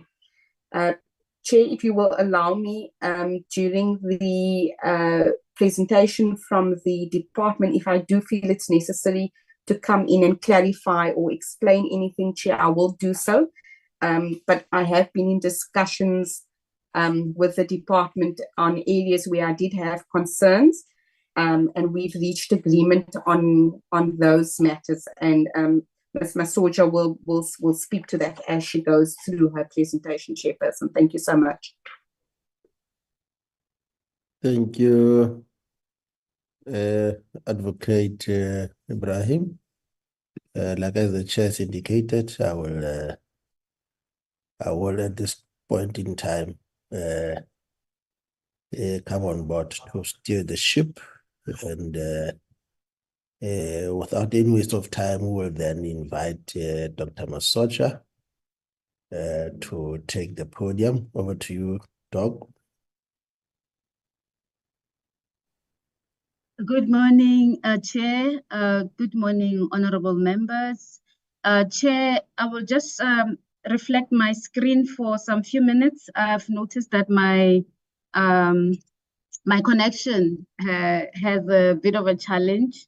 So hopefully, it's just to greet everyone on the platform, the colleagues from Parliament. I will highlight the colleagues from the department that are with me, noting the Professor Michael Katz, who is also in the platform, and Minister in absentia. And I'm going to switch off my camera quickly, Chair. Thank you. So in terms, yes, you can proceed, Doctor. Thank you, Chair. Thank you. So, Chair, before I start with the metrics and the presentation itself, I would like to just acknowledge and note the colleagues who are with me on the platform. Before them, I will just start with Professor Michael Katz as our chairperson of the Specialist Committee on Company Law. This is a committee that advises Minister on policy and legislative matters. He is with other, in that committee, the SCCL, he is with other members who are experts in issues of corporate law and company law. CIPC also forms part of that. The advocate Vola is one of the members of that platform of the SCCL. And today we are with Professor Kath, and I'm going to speak to the names of my colleagues who are in the platform, with Ms. Riva Wellman, who's the Chief Director for Regulatory Policy and Legislation, Mr. Desmond Ramabulana, who's the Director for Commercial Law and Policy in the Regulation Branch, the branch that these bills fall under. We are also with our legal services colleagues, Advocate Ntokozo Kamba, who's the Chief Director for Legal Services in the DTIC, Ms. Marisa van Niekerk, who's the Director for Legal Services, and Tulufelo Mushi, who is in Ministry and in Parliamentary Services, as well as Ms. Saroj Naidu. And from CIPC, I haven't seen her, but she's on the team, is Ms. Lucinda Steenkamp. So this is a team of colleagues that I work with on this legislation. And I will then start with the presentation chair. So in terms of the metrics, it's quite a lengthy document. I'm going to try not to read through everything, but emphasizing more on the responses of the department and noting the key issues that have been raised by the members of the public. In terms of the responses, I would like to thank everyone and all the organizations and companies and legal firms who made their contribution to this process, who submitted their submissions and participated in the public hearings. We received 19 extensive submissions, and then in terms of the oral presentation that were made on the 20th of February in the Select Committee, there were 7 groups of representations. Some were joint submissions, but in total there were 7 groups that came through to emphasize certain areas of presentation and concerns with the bills. In terms of the high-level summary of the overview of what has been presented, Chair, most of the submissions we received were in terms of Section 26, Section 30A and 30B, which is on the remuneration disclosure provisions, partially on Section 72, on the requirements of the Social and Ethics Committee, and some were on slightly on Section 45 and Section 118 that deals with matters of the takeover regulation panel. Overall, some of the submissions were similar to what has been submitted in the other House of Parliament in the National Assembly. We took all the submissions into account. We considered them, and we will also try to respond to some of the issues that were highlighted by Advocate Fatima in her presentation, and talking to the policy issues at the most. So the sections are grouped in terms of clause by clause, and we start with clause 1 in terms of the definitions. In the presentation, I will focus on the main issues, not on the institutions that have submitted, but as you can see on the screen, who they are. So there was a concerns with the definition of the securities that is in Section 1 of the bill. And there was a proposal that they should be the definition of securities must take into account issues of debentures, because it introduces debentures, and this word debentures is not defined. So the submission was making a call for the definition of the word debenture in the bill. And there was another comment in terms of Section 1 on the definition of securities. that highlighted that the word other instruments that we omitted or removed based on technical implementation difficulties should be reinstated or brought back into the bill, because the submission indicated that they did not see the reason why the definition of security should be limited by omitting the words or other instruments. And they were of the view this would, for example, mean securities instruments such as bonds will be excluded, and this will leave a gap that can be exploited. And this submission also made a suggestion in terms of what the suggested wording that can be added in the definition. And as advocate indicated earlier around the drafting styles and language, even Minister spoke to that in his overview and presentation last week. We've noted the suggestions of drafting, but most of them we found is more of the style and preference of how wording should be indicated more than talking to the policy issues and what should, whether that necessitates changing anything in the bill, especially in certain provisions. Our response in terms of clause 1, section 1 on the definition of security is that we are of the view that not all terms need to be defined, and a debenture can be interpreted in the ordinary sense. Other instruments like bonds are regulated by other legislation. For instance, in the National Treasury, they deal with these financial instruments. The term debenture is frequently used and well understood in practice. So we are of the view that no change is therefore necessary for this definition, especially to incorporate the definition of the word debenture. And we note also that this comment was made in the portfolio committee and repeated verbatim in this process. And we have responded to it as well previously, but we've noted that we've considered it in this process. On the issue of the other instrument, the department does not propose a change to the bill. Other instruments were removed in the Act to ensure that there will be an alignment between terms used in the text of this legislation and the definition section. The uncertainty in the definition of securities will have been remedied, and this is extended to improve the ease of doing business. There was confusion that was caused previously with the word other instruments in terms of uncertainty around that. So this change in the bill is to ensure that there is that ease and relevance in terms of alignment of this definition to the Act itself. So this is for section 1.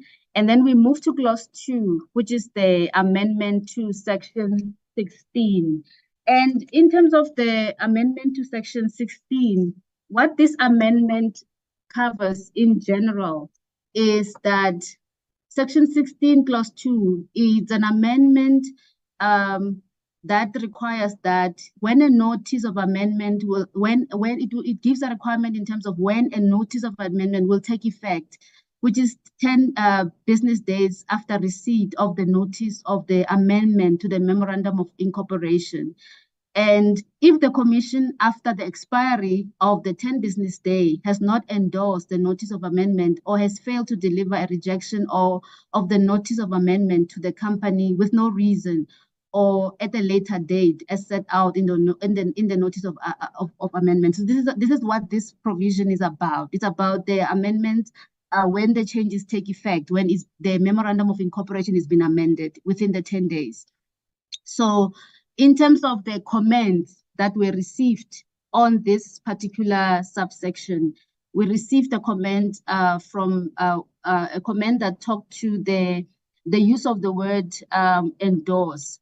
And the concern was that the proposed amendment, as is stated, it proposes an amendment to the company's Memorandum of Incorporation, and when it takes effect in 10 days after the receipt of the notice of amendment by the Commission, unless it is endorsed or rejected with reasons by the Commission prior to the expiry of the 10 business day period. And the concern was that the word endorse means to declare one's public approval or support. And if the Commission does endorse the amendment prior to the expiry of the 10 business days period, when does the amendment then take effect? So they were concerned about the word endorsement and the effect, when the effect of the change takes place. And they submitted that in such circumstances, the amendment takes effect on the date of the endorsement, and the amendment bill should be amended accordingly. And that they are of the view that the legislation should be clear and unambiguous. We looked at this proposal and the recommendation, and our view is that when we looked at the area where they talked, the submission talks to consequences, it was a bit unclear what exactly needed to be amended, whether it was about removing the word endorsed.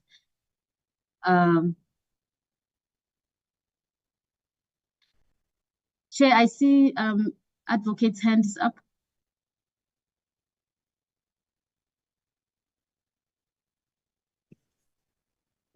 Advocate? Chairperson, I just wanted to come in on this one. I think I understood it slightly different to Dr. Masocha. I think what the concern from the submission is that it isn't clear in a case where there is endorsement or approval, whatever you want to call it, prior to the 10 days, whether the effective date would then be that prior date.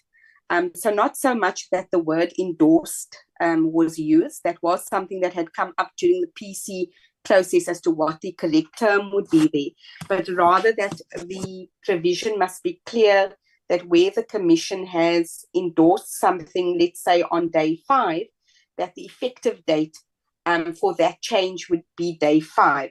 But Chair, I'm not concerned that that is an issue to be worried about, because in terms of the drafting, as it currently stands, that the relevant portion says 10 business days after receipt of the notice of amendment by the Commission, unless endorsed or rejected with reasons prior to the expiry. So for me, as a drafter, the fact that the word unless is used there is very clear then that where there is an earlier acceptance or endorsement, that would then be the effective date. So I think the concern of the submitter here is what is the actual date that they're going to be using over here, and they wanted us to make that clear. But I am satisfied, Chair, on the current drafting, if Dr. Masocha agrees, that it would become effective on the date that the Commission accepts, approves, endorses, however you want to put it, then I think we all are on the same page, Chair. Thank you. Okay. Thank you, Advocate Ibrahim. Back to you, Dr. Masocha. Thank you, Chair. I was still going to come to the explanation of the what our interpretation of Section 16 in terms of the response by the submission is. So just to continue where I was, I will say that the word endorse is supported to be retained. The Companies and Intellectual Property Commission has confirmed that the word endorse is the word most applicable as it addresses the actions they will take to validate the process. If the amendment is endorsed by the Commission before the expiry of the 10 days, the amendment becomes effective immediately, and there's no other time frame to confirm. So the 10 days still holds. Should there be no response within the 10 days, then those changes will be taken as have been done. But on the day that it's been endorsed, if the amendment is endorsed by the Commission before the 10 days, then the amendment becomes effective. And I agree with Advocate that we are not proposing any changes, and then that the wording that is as drafted suffices. In terms of the next clause, which is clause 3, section 25. This submission was made orally in the representation, and it talks to the fact that the notice has to be published within the manner in which the notice will be published. So overall, this amendment proposes that for an amendment to section 25 of the Act, it requires the Commission to publish the notice filed by the company in a prescribed manner. So the proposal was that this needs to be more explicit in terms of it should read, this should be published on the website of the Commission. And our response to that is that the CIPC does place notices and procedures online on its website, and the notice will be accessible to the public. The Act does not have to be too prescriptive. This allows for flexibility in the regulations.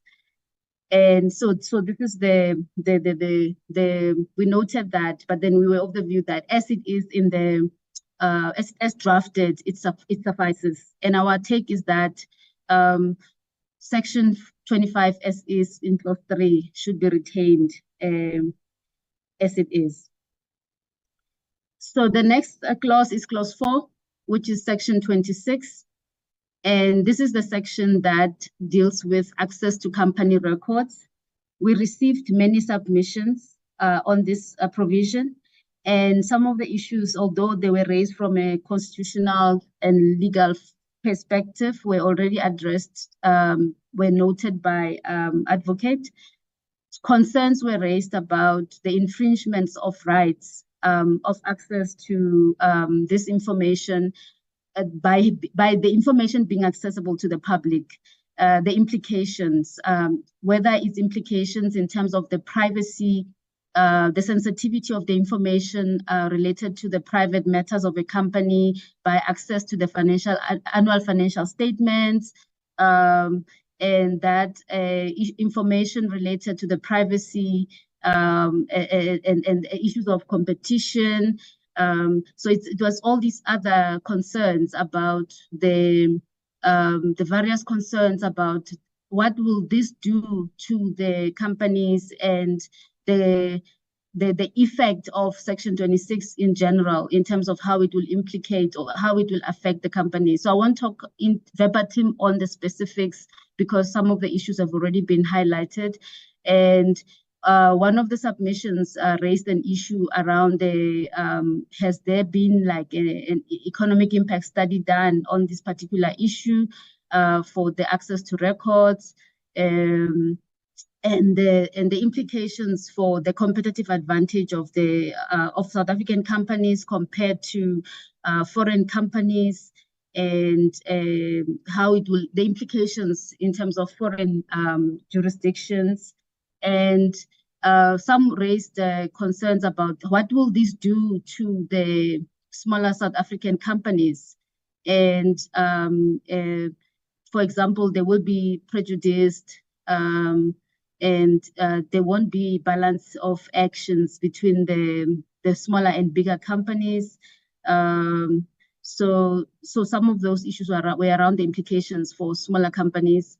And there were those who were concerned about the retention of talent and the implication of how these provisions will impact on the privacy and issues of talent, of attraction of talents of these companies, and the confidentiality and sensitivity of the information of these companies, how they will be impacted. And some were even proposing additional wording that can be considered, maybe to try to address some of those concerns around the nature of the information and the companies that will be affected. And others were of the concern that the way that this section is open might be inconsistent with other provisions in the Act, For example, in terms of Section 31, the consistency of this much openness in this provision as compared to the other provisions.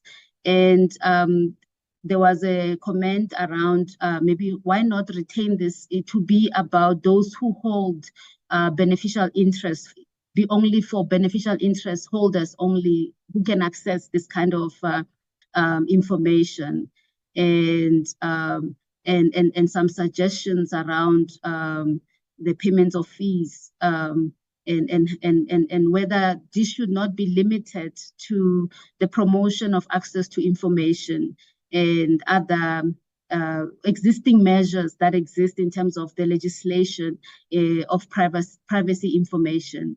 And there were some other submissions that looked at, there were certain suggestions in terms of the wording that could be considered for some of the subsections in Section 26.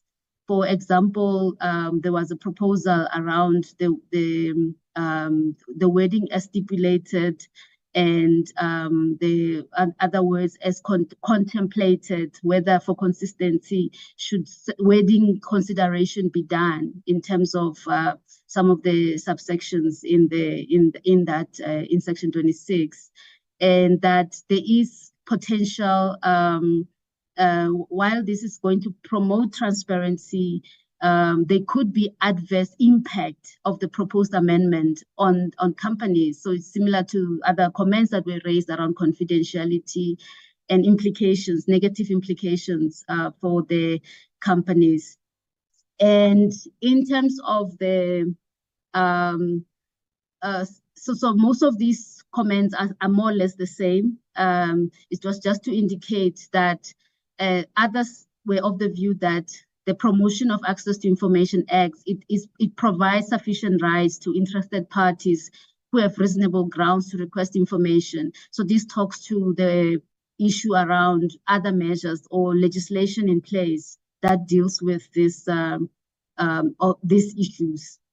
And others were talking to the issue of the thresholds that are in the section, especially that the thresholds are too low, and it means that many of the companies will not be exempted, especially where we are trying to make regulatory burdens for smaller businesses lesser in subsection 2A, 26(2)A, where we have the PI scores that has been restricted to a particular set of companies. So in terms of the overall comments were around these issues around are those stakeholders who raise issues around the public interest scores. The public interest score that is provided for in the legislation, in the act, which deals with it helps in terms of which kinds of companies have to meet certain requirements in the act, and is provided for in the regulations. And some were suggesting the PI score to be higher. Others were proposing that it be lower in different aspects. So we've noted all the different areas where the public interest score was highlighted for adjustments. And I will highlight some of the amendments in this particular slide because it was a bit more specific in terms of the changes that needs to be addressed in the bill. So this particular submission acknowledged that there was a subsection C that was omitted from the amended section. Their concern was that they do not see a reason for this. And in fact, this omission, it might be excluding important documents that may help to understand the company. And they also proposed a wording around that.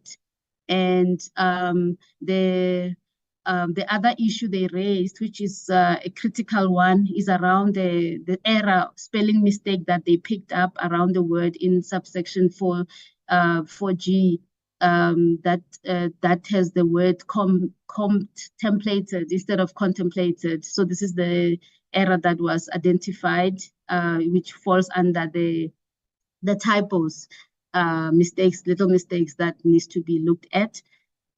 And they were also concerned with the deletion of subsection 6 in the current act, but that subsection does not form part of the amendments. However, it was their concern that this is going to have implications in terms of the kind of information that is being received. And their concern was that this deals with the registers of directors. While this information is publicly accessible on the website of the CIPC, it is often out of date, and access directly from companies should therefore be facilitated. So they're concerned with the nature of the information that is available in that section. And yeah, so Chair, most of these issues were centering around the PI score, and the few that I've highlighted is the ones that I will be going back to in terms of responding. I just wanted to highlight what are the other issues in general. And so most of the issues were around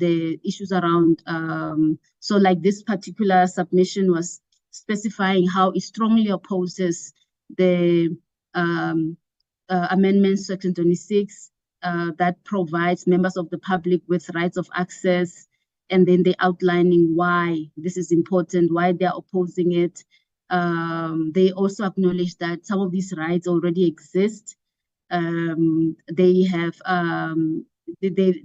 also supported the submissions previously, but then they are of the view that this will result in members of the public, after paying certain fees, being able to inspect and have copy of the majority of the information that is listed in subsection 1 for particular thresholds of companies. So generally also talking to the very similar kind of concerns around privacy and so on. So I will then talk to our responses to these issues overall in terms of what concerns were raised. And this is the same issue, the same response that Minister highlighted last week when he was talking to the policy overview and principles around access to company records and disclosure. So as a general response to the disclosure concerns to access company records raised on privacy types of companies that should disclose in terms of competition and security, we note that the following passages from our Constitutional Court and Supreme Court, there has been case laws that supports this position that has been taken in terms of policy to ensure access to these company records. And the opinion of the department is that those who choose to carry on their activities through the medium of an artificial legal persona must accept the burdens as well as the privileges which go with their choice. This is in S versus Kuzier. The establishment of a company as a vehicle for conducting business on the basis of limited liability is not a private matter, and I'm repeating what Advocate has already said, but this is just to emphasize our view on this and our response. It draws on a legal framework endorsed by the community and operates through the mobilization of funds belonging to members of that community. And any person engaging in these activities should expect that the benefits inherent in this creature of statute will have concomitant responsibilities. And that is also from Bernstein versus Bester. The legal opinion by Senior Counsel that was commissioned for the Portfolio Committee confirmed that the proposed amendments to Section 26 and 30 do not unconstitutionally intrude on the right to privacy of the unintended entities and persons. Furthermore, that the proposed amendments do not offend the provisions of PAIA and POPIA, neither are they inconsistent therewith. This is the legal opinion that was sought in the portfolio committee to talk to issues around this access to records, including Section 30, where the names of directors or prescribed officers will be made publicly available on their remuneration. And where there's a comment that was made, so we, in general, in terms of principle, we support the amendments that have been made in terms of disclosure of company records and the drafting thereof, and we do not, we think that as drafted and as provided from a policy point of view and from the rationale, also supported by case law, we are of the view that they should be retained.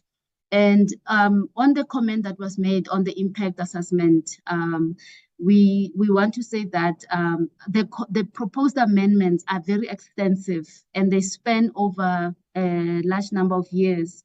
And they were based on extensive consultation at NETLAC and also during the public participation through submissions. And so it's just to indicate that a lot of work has gone into consideration of these amendments, especially also in the NETLAC process, where lots of issues were discussed and considerations were made around this, especially on Section 26. And there were legal opinions that have indicated that we were sought to talk to the constitutionality of this particular section. And the section was found to be in line with the constitutionality elements. And in terms of there was a proposal by one of the entities that was suggesting that this be subjected to Section 212 of the Act. This issue was addressed before, but to respond to that specific issue is that we refer to the judgment of Nova Properties versus Corbett, which held that Section 26 provides an unqualified right of access, and noted that Section 26 was enacted with the objectives of openness and transparency in mind, as contemplated in Section 7 of the Act. And it's just to add that this issue was raised before and it was responded to in the previous process. So on the concern about the access to information only being made accessible to beneficial interest holders only, the response is that this has been addressed in that general overview of policy overview with the case laws. But then in addition, we hold the view that transparency and access to company information is an important part of corporate governance and accountability in society. And just to illustrate, in giving the judgment, the judge clarified as follows. He indicated that the Companies Act gives specific recognition to a culture of openness and transparency in Section 7, which lists the core objectives of the Companies Act, with Section 7B, Roman 3, expressing one of the objectives of the Act being to encourage transparency and high standards of corporate governance as appropriate, given the significant role of enterprises within the social and economic life of a nation. This is in Nova Property Group Holdings Limited and others versus Corbett and another 2016 judgment. So just to give that sense of the view around access to company records. In the comment talking to the issue of the wording, like the consistency of words, our response is that the similar comment was responded to previously. It's not the same comment, but similar, where the word contemplated was added just to align. A principle is that the issue of language may differ, but does not change the substance of the provisions. It is recommended that no change is made in this regard. This comment does not affect the provision. It's more editorial in nature. So from our side, we hold the view that this is this suffices as is.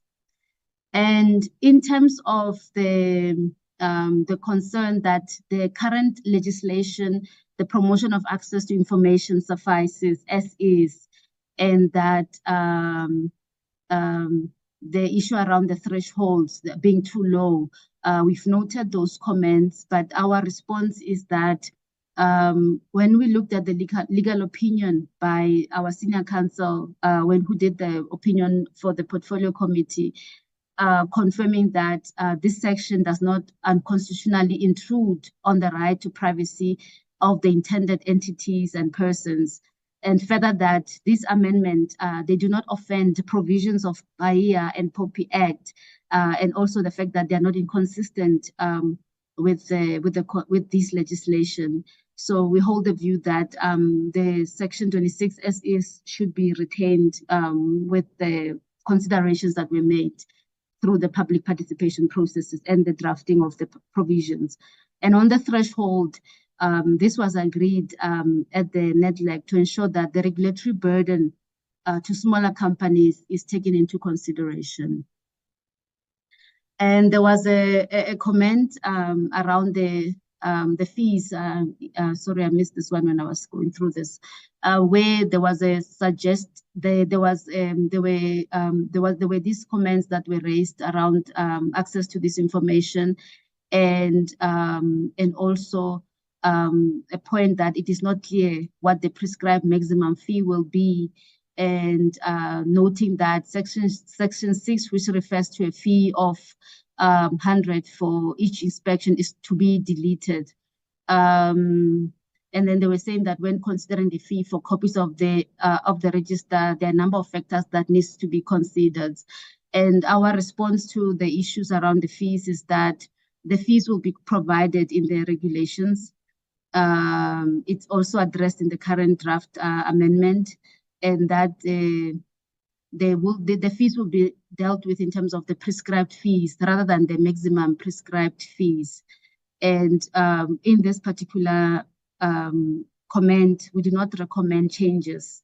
And yeah, they will be addressed in the regulations.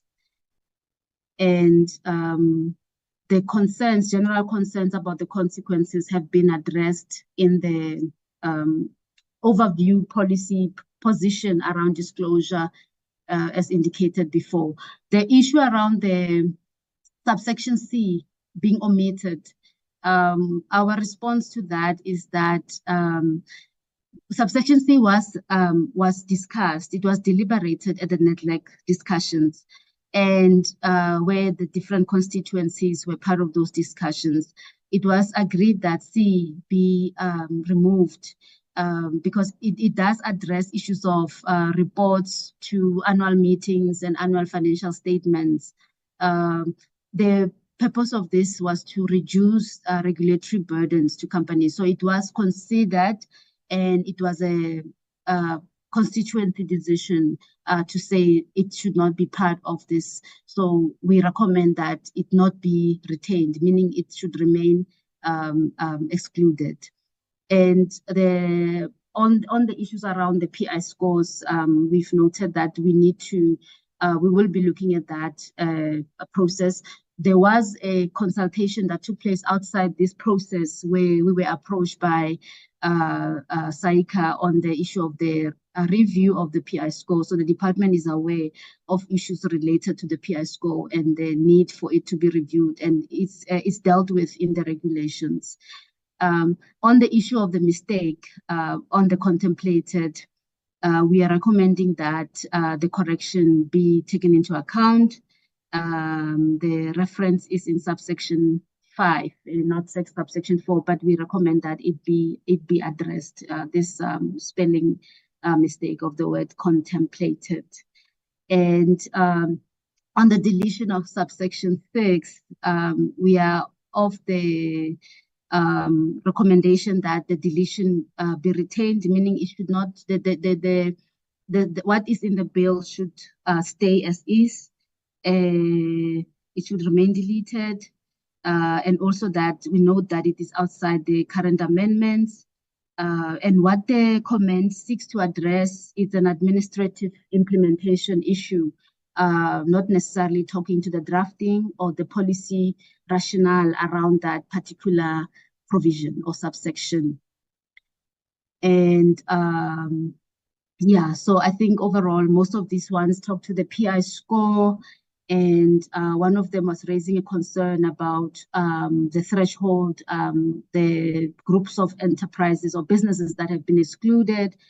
So the reason why in subsection 26 2A, in 26 subsection 2A, the exemption is because there was a consideration for reducing the burden to small businesses, to say a particular threshold of businesses between the PI score of 100 and 350 should be exempted. It was mainly about reducing the regulatory burden.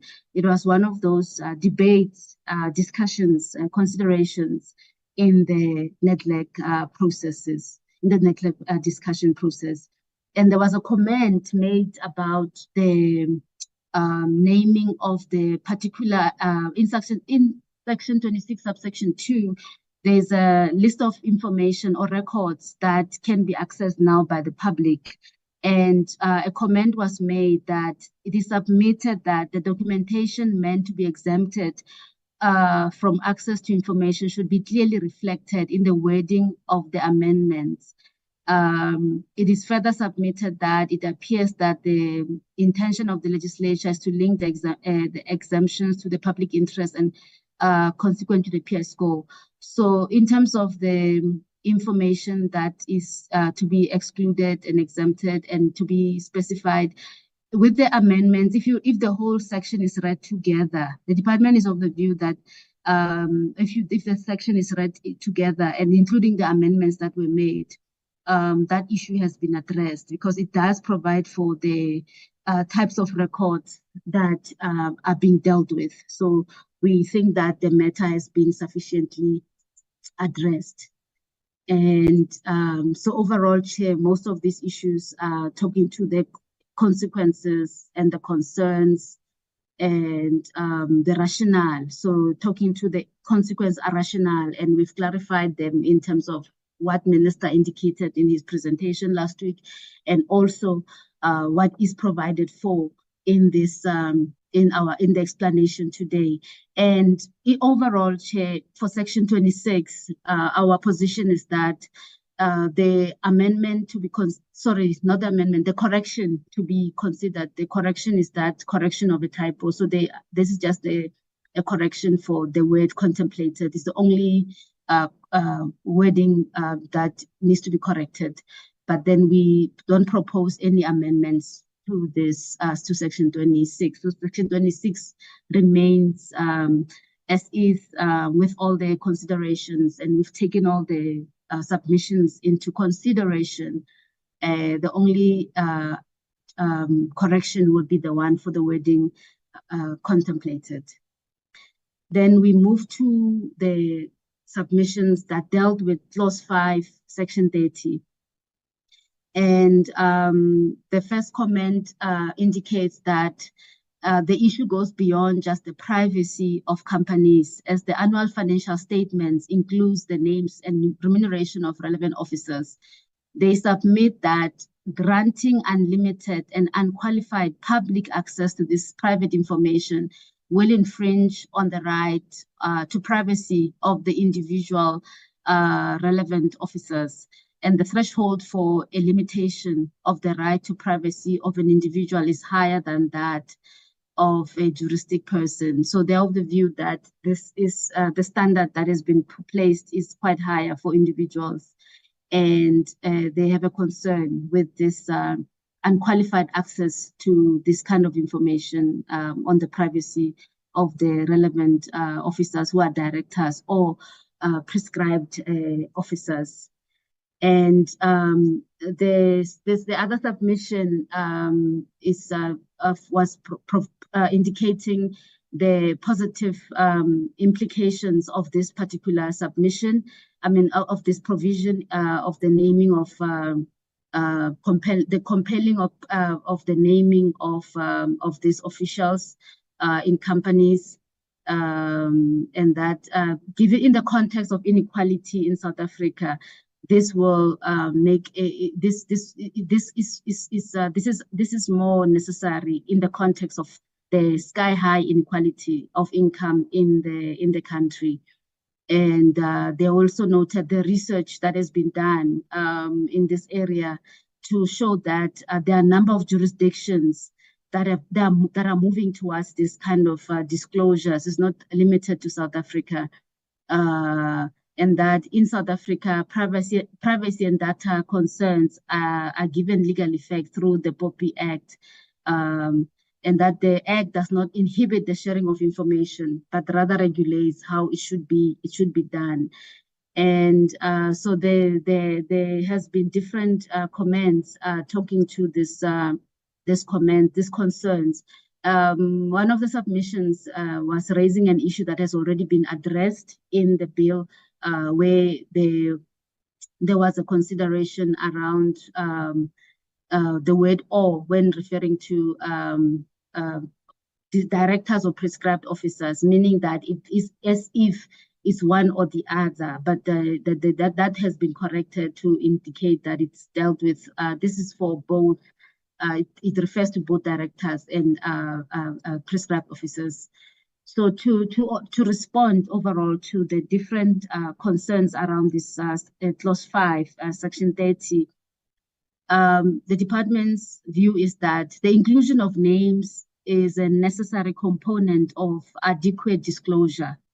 In this regard, we assume, for example, that a particular director or prescribed officer receives a remuneration which is manifestly appropriate for that person. Shareholders are entitled to that disclosure for the purpose of objecting and for inquiring whether there is an ulterior objective, such as that particular person is effectively receiving such bloated remuneration for some other purposes. And also, just to give you a context or example, in terms of the UK company law, quoted and unquoted companies have a duty to prepare a director's remuneration report. According to paragraph 2 of Schedule 8 of the 2008 regulations to the UK Companies Act, the information required to be shown in the report for or in respect of particular person must be shown in a manner that links the information to that person identified by name. Currently, there is a level of some disclosure as top executive salaries are debated in public.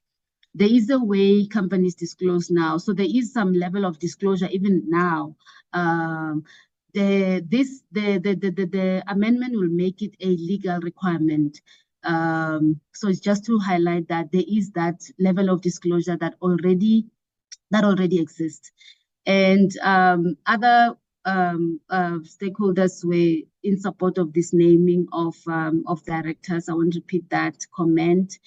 And on the issue of the or,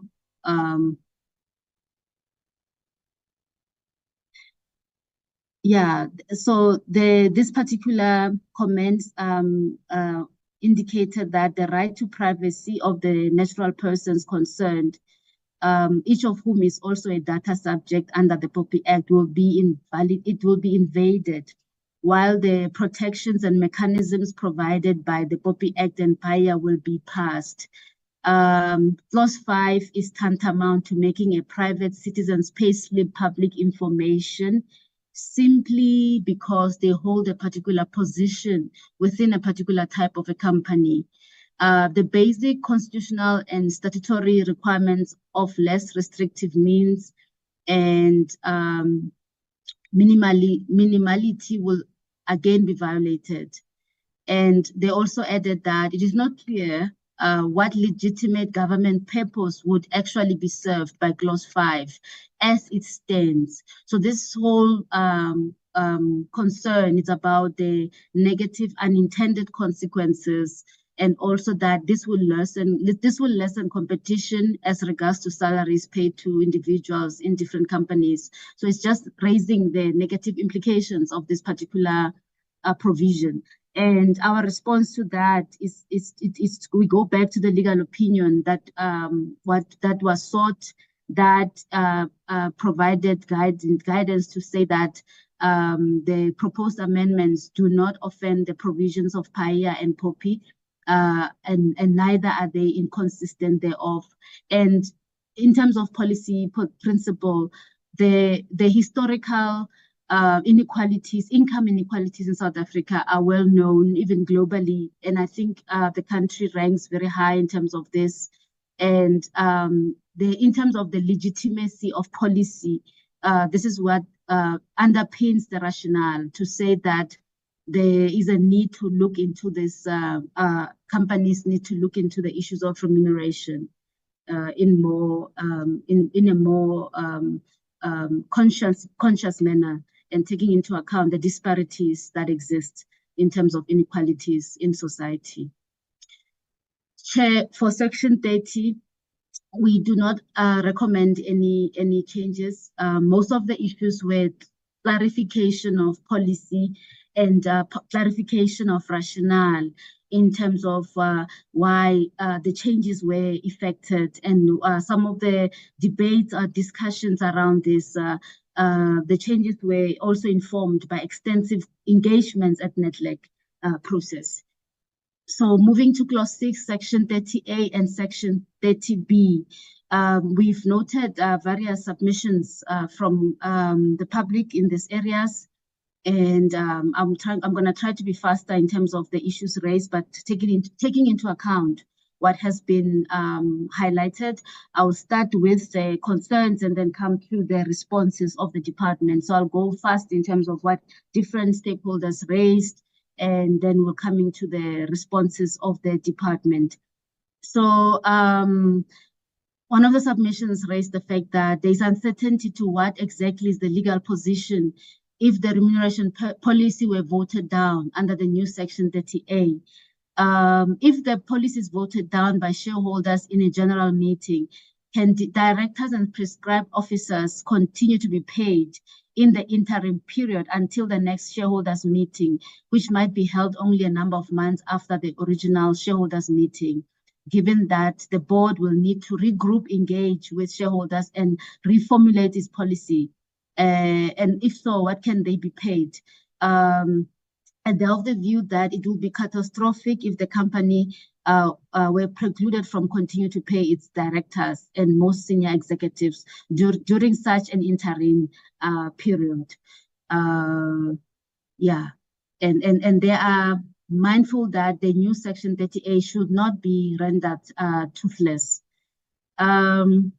Also, in terms of Section 30B, they're saying that prima facie it will appear sensible that the same consequences as with regard to the disapproval of the remuneration report should apply, namely that the committee must at the next shareholders meeting present an explanation in which shareholders' concerns have been taken into account, and that the non-executive directors who serve on this committee, if there is such a committee, must stand for re-election as members of that committee at the shareholders meeting at which the explanation is presented.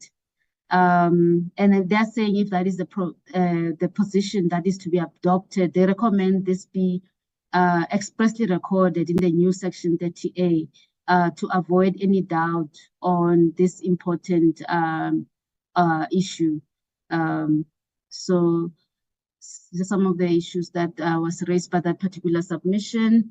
And the other comments were around that subsection 2A should be amended to make it obligatory in instances where there is no remuneration policy approved, that the policy will to present a remuneration policy at every annual meeting until it is approved, that this should be made explicit.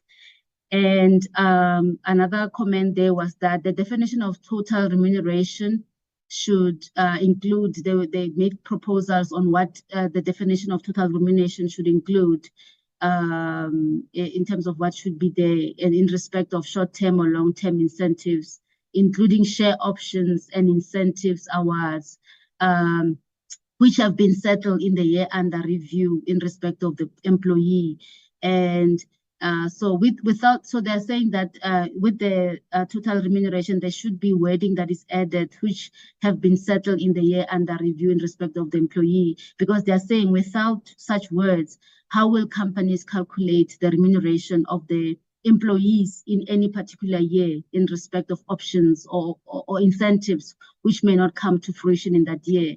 And also the concern is that if there is no separate remuneration committee or separate committee responsible for remuneration, and instead the entire board makes the decisions regarding remuneration, it is not sufficiently clear whether the directors referred to in section 30 B subsection 4B must stand for re-election as director. So it's in instances where there is no particular committee, but it's mainly directors of the board, the implications thereof. And then another point they raised, is not clear which annual general meeting is being referred to, where it says in subsection 5, they want to know which AGM is being being referred to. Is it the first meeting or is it the other meeting? And the other comment is that it is submitted that provisions such as proposed section 30A and B, which provides for a duty to prepare and present companies' remuneration policy and the report, and which requires the disclosure of remuneration and other detailed information pertaining to salary, benefits, and incentives, may result in unintended consequences, such as difficulty in recruiting top corporate managers. So this talks to the rationale to say that there could be unintended consequences of attracting relevant, skilled corporate managers in terms of recruiting them. And there was an additional suggestion to define definition of remuneration policy and remuneration report. And that the proposed section 30B subsections 2 states that each year all public companies and state-owned companies must prepare a remuneration report, which in terms of proposed subsection 3 includes background statement and an implementation report.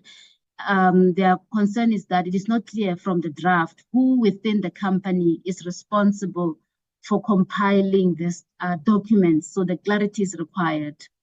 And the next comment talks to the welcoming of these amendments in terms of the what it will provide. It will provide information for workers, unions, government stakeholders, investors, and the public about wage inequality. So this submission talks to some of the engagements that were held at NEDLEC and the proposed amendments that were proposed and the parameters, and also confirming some of the reasons behind some of the changes that were made. So it's more of talking to the proposals and the approach to the different types of remunerations and what is already provided for in the bill. And I think one of the issues there, so the comments there are mainly from a positive perspective in terms of the issues. And one comment was made about the private companies, that considerations should not be only, that's the last bullet point, to say it should not only apply, this disclosure requirements should not only apply to listed companies and state-owned companies, but they should also apply to private companies, which is currently not the case in the bill. And this particular section the next comment talked to the issues around the consequences, and that they support the governance of the remuneration system in South Africa, But then they have concerns in terms of that the remuneration committee is not a statutory, this committee is not a statutory committee that is governed by the Companies Act. And the election of such committee members in the first place is not done at the AGM, those who are dealt with from a statutory point of view. In view of this, it is not clear how a re-election will be accommodated at the AGM, and that none of the other statutory committees, that is Audit Committee, Social and Ethics Committee, are subject to such consequences. The Remuneration Committee or committee responsible for it is subjected to more severe consequences comparatively. And according to them, this is not a fair treatment of directors or committee members who all play a pivotal role in the good governance of a company. And they are saying that the proposed stepping down of directors from the Remuneration Committee does not serve to address excessive executive remuneration, but rather creates a disincentive for directors to serve on such committees, thereby eroding the competency of the committee to perform its oversight function. The proposed sequence of consequences in accordance with this version of the bill. So they made a proposal in terms of how the sequence of this these provisions should be as they understand it. So this is just outlining how they see this. But then reading their comments, we noted their concerns with the consequences of what has been provided for in the bill. And they made a proposal in terms of how these sequence can be dealt with. They are outlined in this particular order, so I will not go into them in detail, but just to highlight that we've noted the proposal that was made, and also the comments that were made in terms of what is provided for and what currently exists in the remuneration systems or processes in the country. The other submission was more of seeking clarity in terms of the different elements of the disclosure of remunerations. So, for example, the comment was saying that all public companies are listed or not are to present a remuneration report to their shareholders every third AGM or sooner if there are material changes to the policy, whether or if it was previously voted down for approval by an ordinary resolution. And it explains what the report is covering, and that it seems, however, that the consequences of shareholders voting the policy down is that the company must address shareholders' concern at its next AGM, and that the non-executive directors on the committee must step down from that committee for 3 years. Payments under disapproved policies will, however, not be void. Those payments that have been made, even where the policy is not approved, will not be void. So guidance and further clarity would be appreciated with regards to the reporting format and the comments. So, for example, if the policy was voted down the previous year at an AGM, will companies then be required to submit every year thereafter at the AGM instead of every 3 years? So most of the questions raised were more of clarity. For instance, would 50% or more voting in favor also apply? Will the current requirement regarding 25% votes against still require the company's remuneration committee to engage the dissenting shareholders?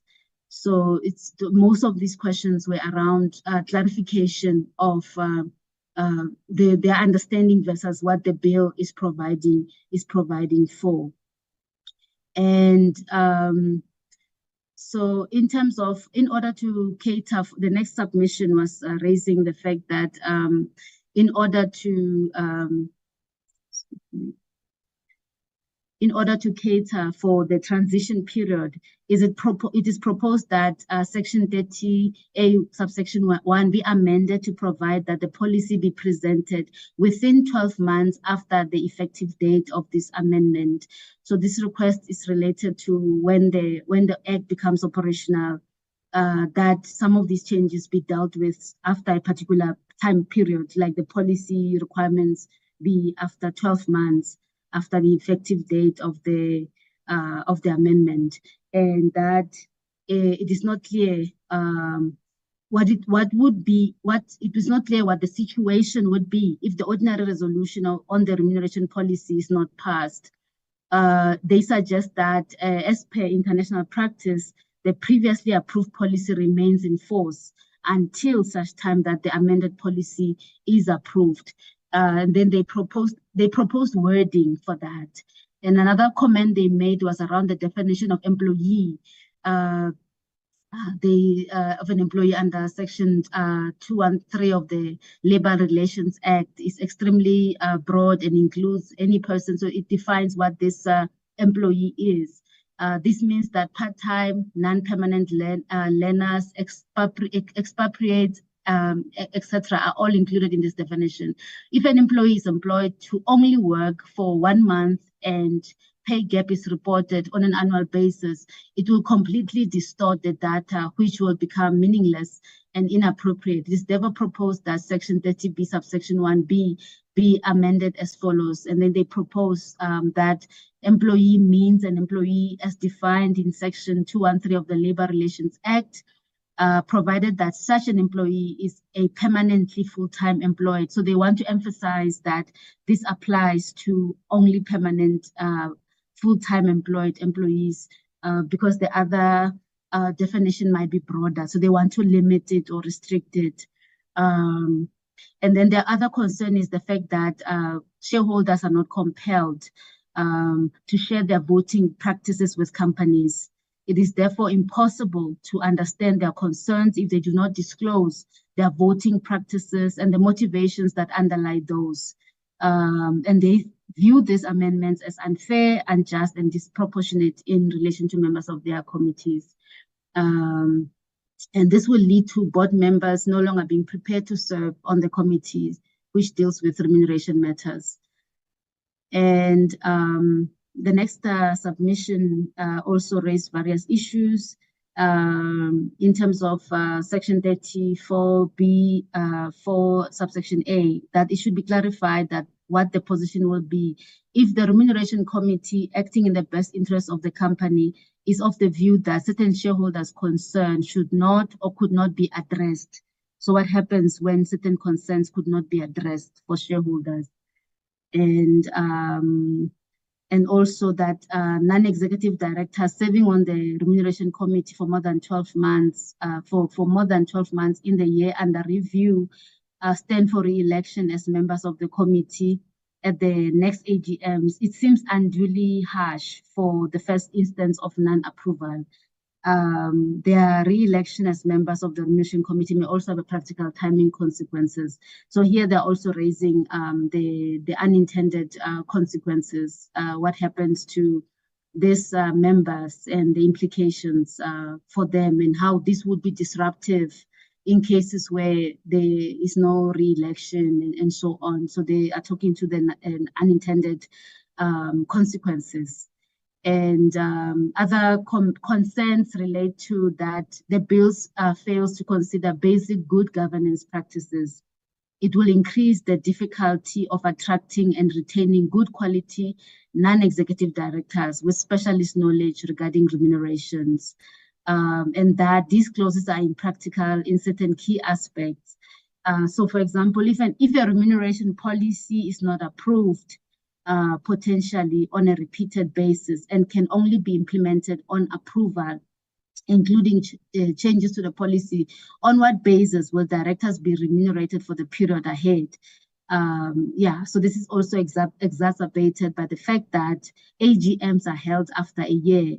And so the reporting period to which the policy applies would already be underway. So it's just the consequences, including issues around timing of the approval of the policy versus the actual payments or remunerations that has to be made, and other risks associated with these amendments and unintended consequences. And so in general, most of these comments were related to the concerns around the implications and how it will affect the non-executive directors and their reputational damage to their names, the skills, those who are skilled may not want to be part of this arrangement, and those types of consequences. So it's just to highlight that this is a concern. And also the binding nature of the vote, that a binding shareholder vote essentially allows shareholders to step into the role of directors in respect of remuneration when they do not have the requisite skills or experience and owe no duties to the company and other shareholders. And also that this also prevents directors from fulfilling their legal duties to the company. This contradicts well-established legal principles on the roles and duties of directors vis-a-vis those of shareholders. And they also say that this also contradicts the non-binding advisory vote construct as per the King 4 and the JSE listing requirements. So in their view, this should be a voluntary approach. The binding vote is a concern for them to have a binding vote in this requirements, like the other measures are existing, like the King 4 and the JSE listing requirements, which tend to look at the non-binding vote or voluntary measures around remuneration. And they are of the opinion the remuneration, the pay gap ratio will not address how the gaps in question should be addressed, but will certainly cause division and reinforce ideologies. So they are also concerned there's no guidance in terms of what constitutes a reasonable ratio, and that extensive research should be conducted on this proposal around the remuneration disclosure. And they also challenge the threshold of 5%, that it is not meaningful and it is not clear how this requirement will address critical social issues of unemployment. Yeah, so they propose that if these provisions remain on the pay gap ratios, that they be voluntary. They should not be made binding as per the binding of the, and according to them, there's no other jurisdiction in the world that has implemented binding vote on a remuneration implementation report. Yeah, so this is just overall their main concerns, and that this contradicts what has been provided for in the memorandum of objects, where we talk about the ease of doing business, that having these provisions will contradict that concern for the ease of doing business. And next submission, they propose they support the pay gap methodology that is in the bill, but they are of the view that the resolution, the binding ordinary resolution on the implementation report, will make South Africa the most onerous country in the world in terms of remuneration governance. They propose that payrolls remuneration be used instead of remuneration policy. They also propose that only policy on target remuneration be used. They are concerned that this will impact the skills pool due to the risks, and especially of this. And they are suggesting that a non-binding advisory vote is suggested. And they also recommend that where the shareholders have a concern, they do not support the report, they should provide reasons why they are not approving that report within a period of 2 months after the AGM, and that it must be presented at the next AGM for approval or at the shareholders meeting called for such purpose. And they are also suggesting that the remuneration policy that has been in place previously shall remain in force until such time the revised policy is provided. So some of the comments, as you can hear, they have been provided before. They've been raised by other stakeholders before, but it's just to indicate some of the specific issues that were raised. To add that, provided that such an employee is a permanent field employee, a person who has been in service to the full period under. So they are also proposing that this should apply to employees that are permanent and full-time. Yeah, so some of these issues are more like they were proposing some of the suggestions of what can be added or approved or adjusted, like types of what should be dealt with the shareholders and yeah. So yeah, so these are most of the issues that were raised, and some of the proposal, for example, to replace those who serve with the subject to rotation requirements as per the Act or MOP, and the chair of the committee must immediately resign from the committee. So they are proposing that the chairperson of the remuneration committee be the one who resigns, and that they will not be eligible to serve on the committee for a period of 1 year thereafter. And that clarity must be provided in terms of what does the term material mean. The next set of comments are that the remuneration committee is not defined in the Act, and that the bill does not introduce a definition or description of a remuneration committee the way as in the case with the Social Ethics Committee. And so they're proposing that a remuneration committee be clarified. Furthermore, that the bill introduced the concept of non-executive directors, which is not defined, and that the use of the term non-executive directors will need to be defined or aligned with the rest of the Act for the sake of consistent terminology. And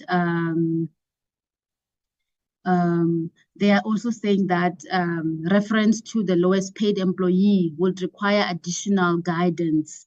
Employers are not all aware of the Constitutional Court case, and this would create various interpretations. The impact of a director stepping down needs to be considered and further discussed, and the use of non-executive directors needs to be defined. So the definition of the non-executive director. And disclosure of the so-called pay gap should be referred to and required in the main Act as prescribed by the minister, and that the details should be, they are proposing that details of the remuneration gap be dealt with in the regulation, not in the Act or in the bill. So this details should not be in the bill according to this particular proposal. In terms of the next submission, the submitters presented their, they also made an oral presentation, but they also indicated their proposal in terms of the remuneration report. Their argument is that the present practice and requirements for listed public companies under King 4 and in terms of the JSE listed requirement is for the implementation report and not the remuneration report to be tabled for a non-binding advisory vote by shareholders. So they're talking to the implementation report versus the remuneration report. Given the content prescribed for the implementation report in section 30B, subsection 3C, shareholders will have the opportunity to vote on their assessment of the implementation report of the remuneration policy as regards, among others, highest and lowest paid employees and the pay gap prescribed to be disclosed, being matters which are important from a labor perspective. By voting on the implementation report, Labour's proposal will be carried and the relevant objectives of the legislature met. So in summary, their concern is that the remuneration report includes the background statement, the policy, and the implementation report. So they are recommending that instead of reference to remuneration report, reference be made to implementation report, because already there is a provision made for approval of the implementation policy. So there are certain amendments that they proposed to ensure there is clarity and legal certainty on the wording, implementation report versus implementation report, and that so they made some proposals to address that issue, that instead of remuneration report, the focus be on the implementation report, and then that the implementation report be required to be the one that is voted on by the shareholders, because the policy is already voted on and it's already having that binding vote of its own.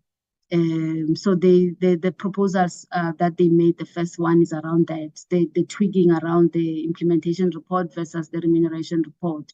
And then also in 30B subsection 4, they are concerned that it creates an ambiguity, this provision, in respect of the application of the two-strike approach, especially when read with section 30B subsection 5. In addition, section 4B appears to have the unintended consequence of providing shareholders with the right to re-elect members of the Remuneration Committee, which is not current practice, nor required by the Companies Act, which does not align with their understanding of the intent of the legislature. So the role of shareholders in terms of electing a committee for them, it is it has unintended consequences. So they propose that section 30B subsection 4B be deleted in order to remove the ambiguity and give effect to the two-strike principle as intended by the new draft section 30B. Then the reference to the election of the committee in their submission should be deleted, given that this is indicative of a requirement of a shareholder vote to approve the initial appointment of members to the committee. And their view is that this role falls within the board, not within the with the shareholders in that kind of a meeting. So they are recommending the deletion of the subsection on the election of the members of the committee, and they also proposed a drafting suggestion around that, also in terms of the sequence of the consequences, they proposed that that section 30B5A be amended to clarify that at the AGM following a failed vote on the implementation report, that is being the second meeting, members of the REMCO may continue to serve as directors on the board, provided they meet the applicable requirements, but must stand down as members of REMCO at such a second meeting. And then they're saying this amendment will remove the unintended consequences of creating the impression that shareholders have the right to elect or re-elect members of the remuneration committee. So most of the amendments were around those tweaking and cleaning of the provisions around the elections by shareholders, the implementation report versus the remuneration report, and then the other one is around the short title and commencement. They recommend that it is important for listed companies to have certainty in respect of when to comply with the requirements of Section 30A and Section 30B, and for them to have sufficient time to comply and prepare adequately prior to their respective annual general meetings. For logistical purposes and cost efficiencies, the notices for AGMs is ordinarily mailed to shareholders together with the annual integrated report. That is approximately 2 to 4 months before the scheduled AGM. Thus, preparation and government's approval of AGM notices takes place a few months prior to the actual scheduled AGM. So they recommend that the section be amended to provide that the amendments in respect of Section 38B shall only come into effect in respect of a financial year of a company commencing after 1 January 2025.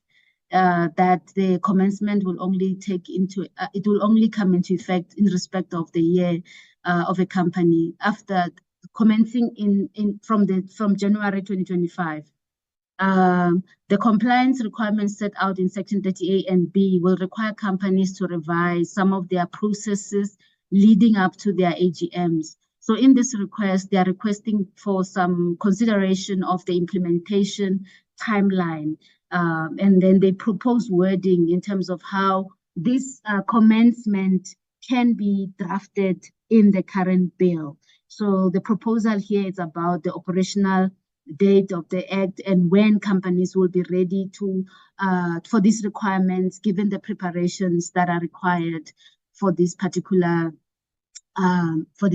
section. And yeah, so in terms of the next submission, it's mainly talking to they raise concerns with some of the suggestions.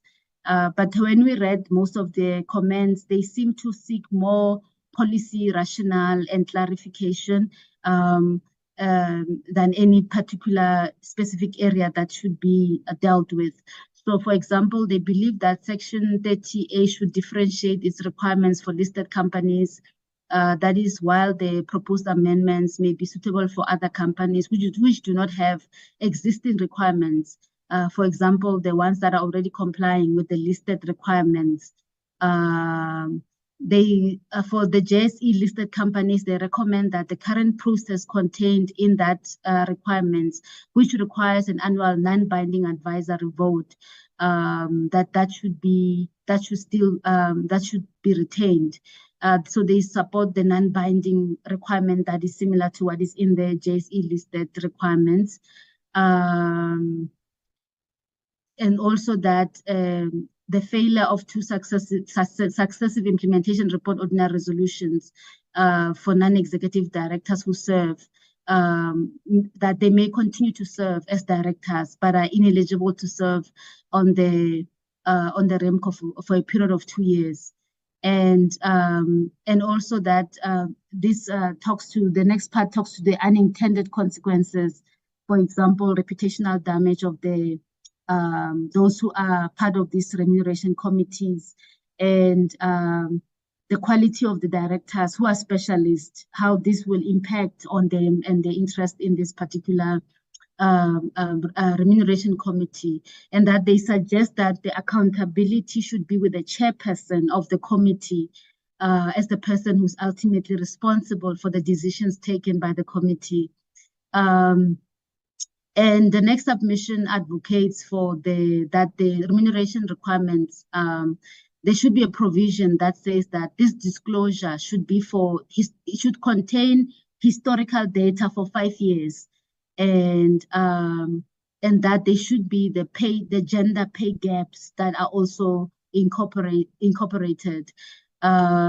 They're saying that this recommendation aims to offer insight into the performance of companies in this area, providing stakeholders with a comprehensive understanding of remuneration trends within the organization. So they are proposing that this be for a period of 5 years, so that the provision be added about the 5 years historical data on the pay ratios and also on the gender pay gaps.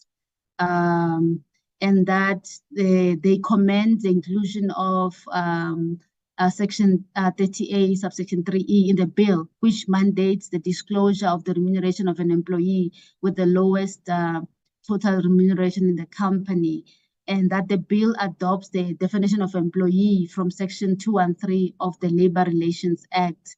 However, they are saying that the current definition poses a challenge as it excludes subcontracted workers. They proposed the inclusion of subcontracted workers in the disclosure. Another submission earlier was proposing that the definition of employee be amended to take into account the full-time employees only. So this is another view around the definition as per the Labor Relations Act, but this one talks to incorporation of subcontracted workers. And then they also elaborate on the gender pay gap issue as well, on the importance of the gender gap, pay gap the implications for South Africa and for different groups of society from the gender-based, from a gender perspective.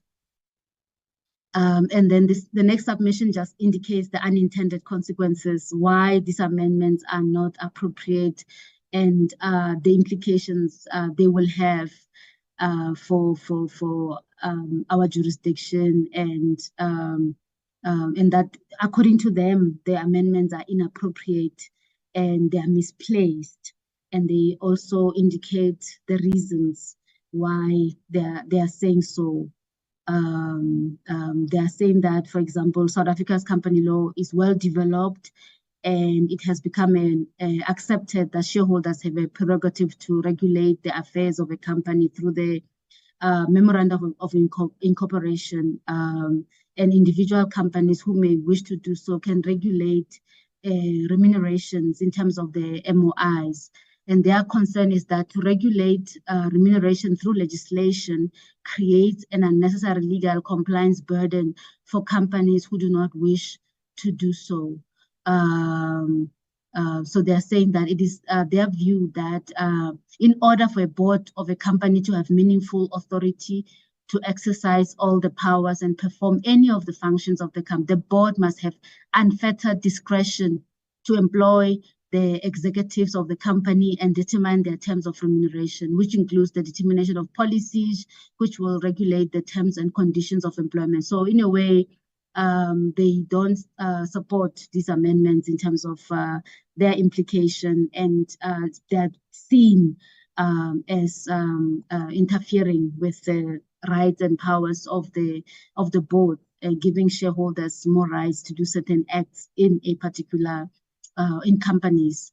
The next submission talks to the issues around the metrics. They proposed that reporting of the remuneration of the highest paid employees against other metrics may be more appropriate, so that it can be done in a metrics, and also that the tax that it should be dealt with is total tax that is paid. And they say it should be that the after-tax basis, that the disclosures should be required on an after-tax basis. So their suggestion is around the metrics that should be applied, and the after-tax metrics that should be considered for the amendments. And they're saying that they note that the remuneration report, which contains the implementation report, is still to be presented and approved by ordinary resolution. And they're of the view that the vote should not be binding. So they're also suggesting a voluntary non-binding vote on the remuneration implementation report. And clarity was sought on what the consequences would be if the remuneration report is voted down, in so far as it relates to remuneration already implemented or paid to the employees. So what happens if the employees have been paid and the report is not approved?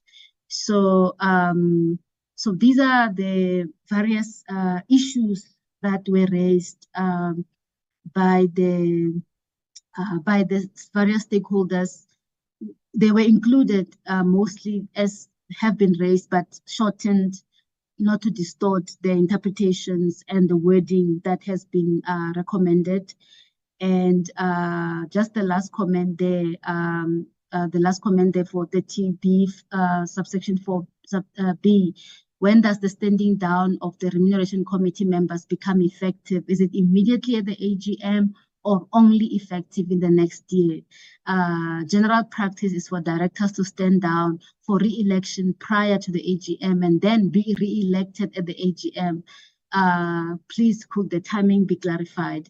So Chair, I'm going to, I know that it was quite a lengthy one in terms of going into the different submissions and what they've indicated, but just to speak to the responses by the department. And I think it will be quicker. I'll try to refer so that it's clear what I'm responding to. But overall, there were some few suggestions from drafting, and then there were some issues of rationale, clarity in terms of policy, and there were others that were raising unintended consequences. And so overall, we noted the concerns. So what I will then do is to speak to the policy and clarify some of the areas that require clarification, and then move to the next session. And I'll try to be quicker on the response, given the amount of time already taken on this particular area of section. So in terms of all the questions that spoke to the policy that is not approved, what happens if the policy is not approved? Is it going to be tabled in the next AGM? If the remuneration policy is not approved, it is tabled in the next AGM. And then the current policy will apply, meaning the existing policy or framework that the company has in place will apply. And in terms of the concerns raised about the remuneration report and the standing down of remuneration members, so our response is that Section 30B provides for the remuneration report and the stand down for re-election of remuneration committee members in the second annual general meeting, if the report is not approved for the second time by an ordinary resolution. The Section 30B provides for the two-strike approach, a strict two-strike rule. If the remuneration report is not approved at the first annual general meeting, the directors must inform shareholders how they are addressing their concern. If at the next annual general meeting, the remuneration report is again not approved by the shareholders, then the members of the committee are ineligible to be members of the remuneration committee for the next period of 2 years thereafter. So in our response, the remuneration report, it must be it must also be tabled at the next AGM until sorry, the remuneration policy must be on the issue of the remuneration policy. It must be tabled until it is approved. So there's an error there. It should be policy instead of report. The policy is similar to the first point about what happens to the policy where it's not approved. It has to be tabled again until it is approved.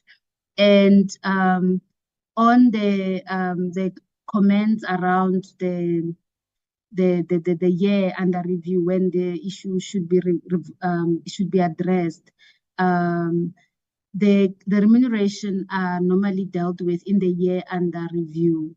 So we are of the view there's no need to add a wording that clarifies the year under consideration. And we to clarify which committee we are referring to, the remuneration committee referred to in this section is the same in subsections of the is the same in other subsection of the Section 30B. So the committee the committee will stand down for re-election when the report is not approved for the second time after the explanation to the shareholders. They may stand down the members may stand down for re-election, but then they will remain, and those who are in the board will remain members of the board.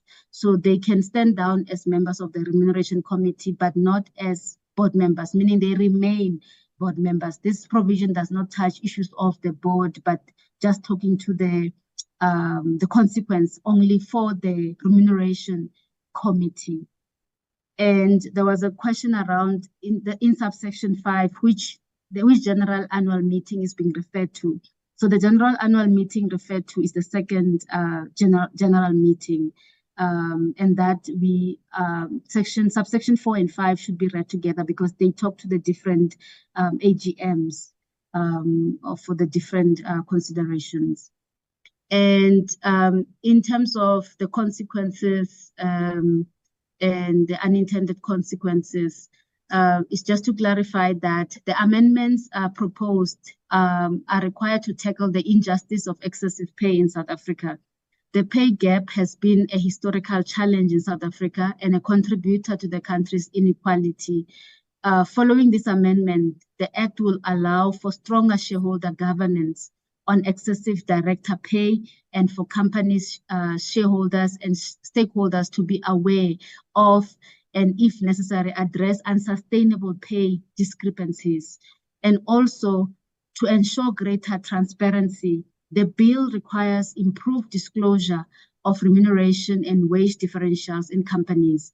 The issue of disclosure has become a critical theme in global corporate governance debates, and it is evident that the trend is towards greater disclosure of remuneration in global discussions and in global trends in developments recently. And in terms of the definition of remuneration policy and remuneration report, the terms are commonly used in corporate law environment of South Africa. There's no need to define them.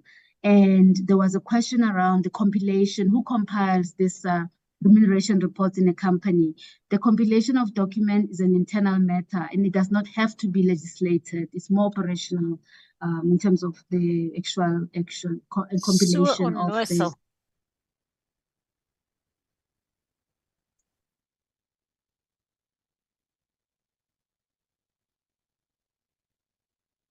And in terms of the next comment the department made, we are saying that the requirement of the remuneration disclosure is new in company law. So this talks to the question about should private companies not be included, because this talks to public companies and state-owned enterprises. So the question was, what about private companies? So our response is that the requirement of the remuneration disclosure is new in company law, and the focus is on state-owned enterprise or public entities.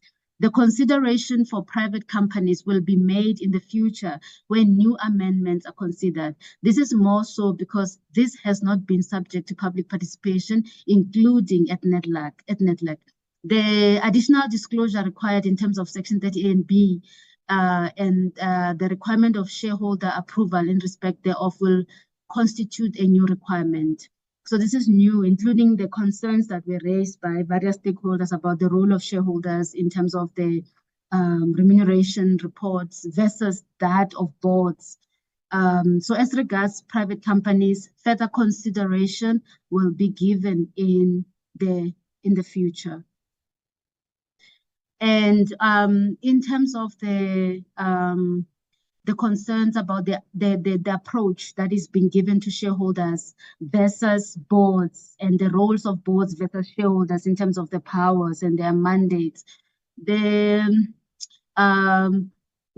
also the sequence that was proposed by the stakeholders to say they have a proposal on how this section can be repackaged. So we are saying that we have noted their sequence in terms of the provisions of Section 30B, and we are of the view that they suffice as they have been presented in the bill. And just to clarify the policy position around shareholders, globally, there is a shift towards shareholder rights on matters of remuneration. This is a new requirement of law. Companies will find ways to, we note that this is a change, but we are also mindful of the fact that there will be ways companies find to adjust. The changes were subject of a parliamentary process and consultations, including the NEDLAC consultations. The broad framework of the disclosure of remuneration were discussed at NEDLAC. Changing them will require further consultations. The remuneration report is an important disclosure requirement and a significant policy position in corporate law South Africa. The audit committee is an example of a statutory committee that is elected at the AGM. So this is an example we're giving to say the remuneration committee being elected at the AGM will not be an anomaly 100%, because there's already an example that is in place through the audit committee framework in the Companies Act. The election of members at the AGM will not be new and something unusual. The remuneration committee in this context will become statutory as far as Section 30A and Section 30B are concerned. The structure of Section 30A and B has been carefully designed and is in accord with international practice. It embodies the two-strike rule, and it has embodied a number of important components, such as binding shareholder vote at 50+1 for the approval of the remuneration policy and the remuneration report, significant new disclosures, and the consequences for not obtaining the required shareholder approval. Accordingly, we are of the opinion that they should not be changed. So this clarifies the different issues, including the shareholding percentage that is required for the ordinary shareholder. And in terms of some of the issues of clarification that were sought by this particular submission, the department is of the view the companies will make, so for example, where the policy, the remuneration report has been implemented, but the policy has not been approved, the department is of the view that the companies will make the necessary arrangement and put systems in place on this matter at an operational basis. This bill provides the overall principle on how the approvals of these reports must be addressed. So the payments will not be void, in our view, that have been made. So companies will put together mechanisms to address those time lags between approvals and payments processes. And the step down is for 2 years, not for 3 years. The question, one of the suggestions there is that the step down there was a comment around the 3 years versus the 2 years. So it's a 3 years, and then in terms of the voting on both the policy and the remuneration report is at an ordinary resolution, which is 50% plus. So it's a binding ordinary resolution. So, and then the stepping down that we are referring to in Section 30B is on the remuneration report, not on the policy. So there's no stepping down consequence on the policy, but on the report. So also the companies must ensure that they have the legislative requirements that are required for this section. The companies are already participating in these requirements in different governance frameworks like the King 4 codes. And so we think that this is not going to be completely new, because the public companies and the state-owned enterprises, most of them have these remuneration requirements already from the King 4 corporate governance point of view. So this is not these are not new requirements. The measures are already in place, but they are voluntary. So this makes them more legislated and formal in terms of the Companies Act, given the discrepancies and the anomalies in terms of the law and in terms of the current practices and the inequalities and disparities in our society when it comes to remuneration. And in terms of the request for the operational for the Act when it becomes effective for the 12 months policy to be presented after 12 months after the operation. This is one of the areas that we had a engagement with our legal services constitutional office in Parliament on the manner in which the matter has to be addressed from a drafting point of view and from an arrangement point of view. And on this particular issue, that's why we revised this document for the honorable members. So the intention of this, we've noted the comment that has been made by the stakeholder, and our response there is that the moment the Act becomes operational, the obligations in Section 30A will also become operational. We are aware of that. This section does not have a provision that deals with the powers of the minister to issue regulations for 30A and 30B, so it will become operational. But then in terms of Section 13 of the Interpretation Act of 1957, the president can determine different implementation dates for different sections of an act. Given that this section does not provide regulations, the department will then make a request to the president in this regard. So we acknowledge that the act will come into operation on the date stipulated in the proclamation by the president, and that then the department will ask the president to have different dates for some of the coming into operation, the implementation of some of the provisions.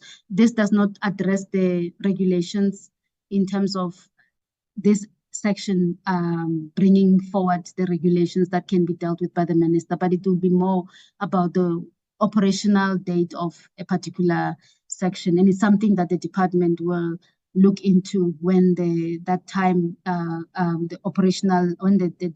act can be made operational and when the different sections can be made operational. So this is an area we consulted with Parliament on in terms of the interpretation and how we understood the section versus how they read our response to the section. So we were of the same view. It's just the way that it was drafted, or the response to the particular issue.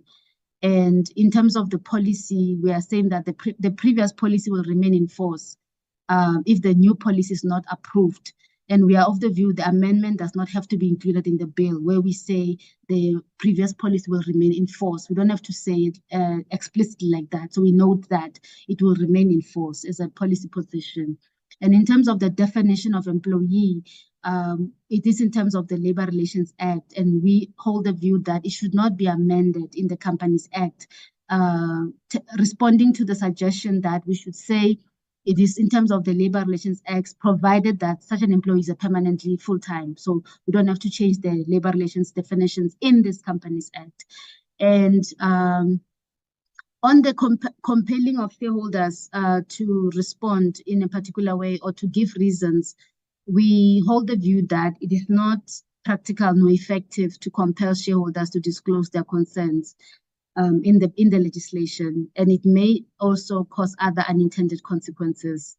So we do not support the recommendation to compel shareholders in the legislation to give reasons or disclose their concerns in terms of the bill itself.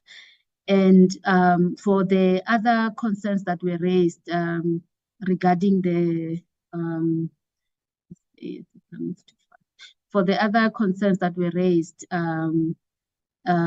related to the subsection 30B subsection 4A around the remuneration committee and also the issues around the shareholders and their concerns, we hold the view that in terms of the amendments, there's a legitimate purpose for these amendments, and they also address the inequalities that are historical in nature.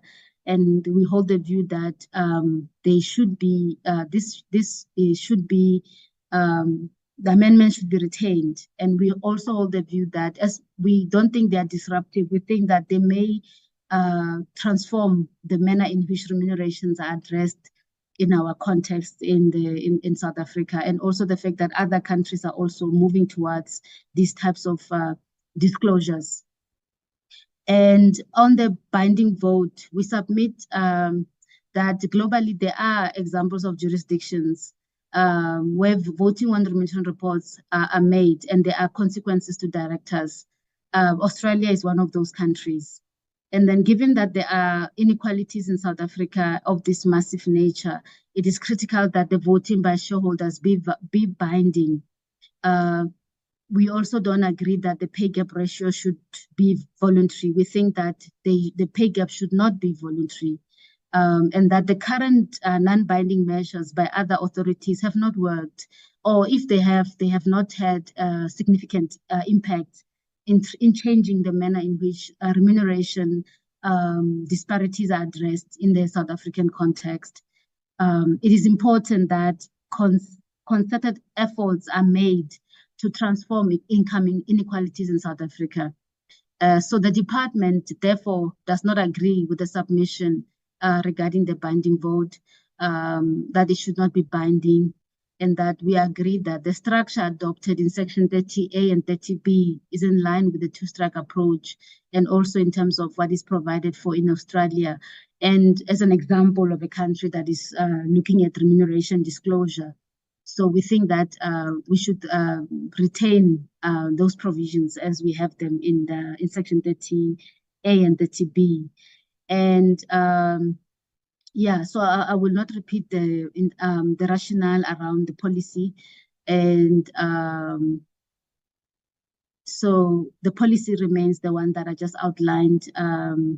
So on the issues that were raised around payrolls, remuneration versus policy, target remuneration, all the new issues that have not been dealt with or consulted upon, we recommend that they be dealt with in the next, in future processes, because these are new suggestions. They require further consideration, further engagement, and they require that we are in line in terms of checking what are the implications.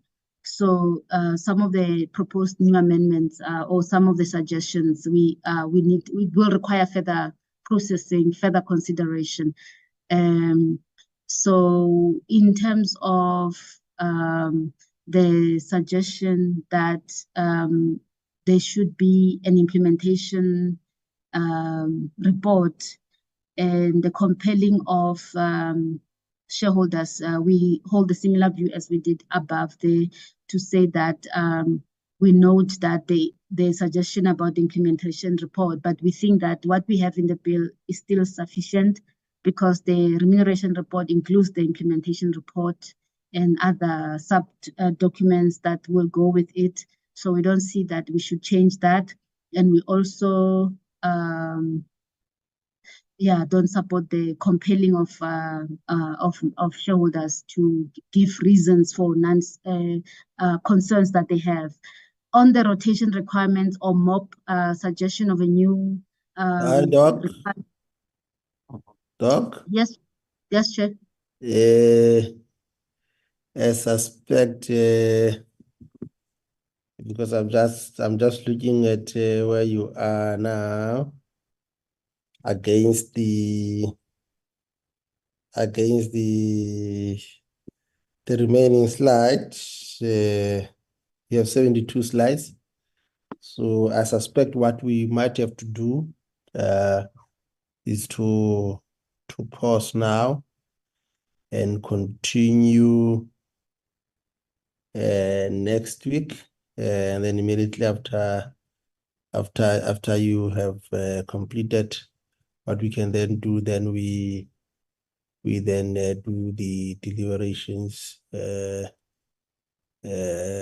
once you are done, because as it is of now, you're still at 31 and we have 72 slides.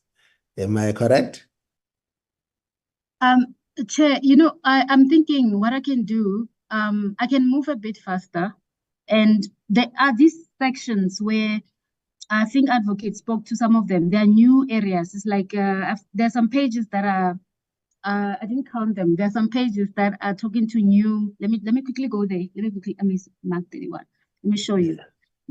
Let me quickly show you what is there. Right, there is this part that talks to new issues. It's like so. Let me just check where it is. So yeah. So let's say from page. Okay, but it's quite a bit. So from page. That's why I it's quite a bit. Yeah. The only correct approach for us is to pause now, because we want to do justice to this bill, and as legislators, I think we need to make sure that at least we are seen also to be doing our work properly. I see that members are also, Honorable Boshoff is also supporting the view that let's pause now. But other than that, Recording stopped. it's a very interesting presentation. The degree to which you have taken us through thus far. I think we are on course, Doc, and we are doing quite well in terms of making it much more easier for us to understand the issues that were raised during the public hearing and what is the take of the department. But I think in addition to that, I think the work done also by Advocate Ibrahim put us in a much more better position as the select committee to make our deliberations much more easier next week. I suspect even the minutes will deal with the minutes next week, honorable members, because we have run out of time. Let me then take this opportunity to express a word of gratitude. We know that last week we had an opportunity to be taken on board by the minister, but also more than that, even Professor Katz also took us through. So today's presentation is building basically on the presentation that we received last week. And having said that, let's express a word of gratitude to yourself, Dr. Masoja, to Advocate Ibrahim, to the delegation that the team is leading.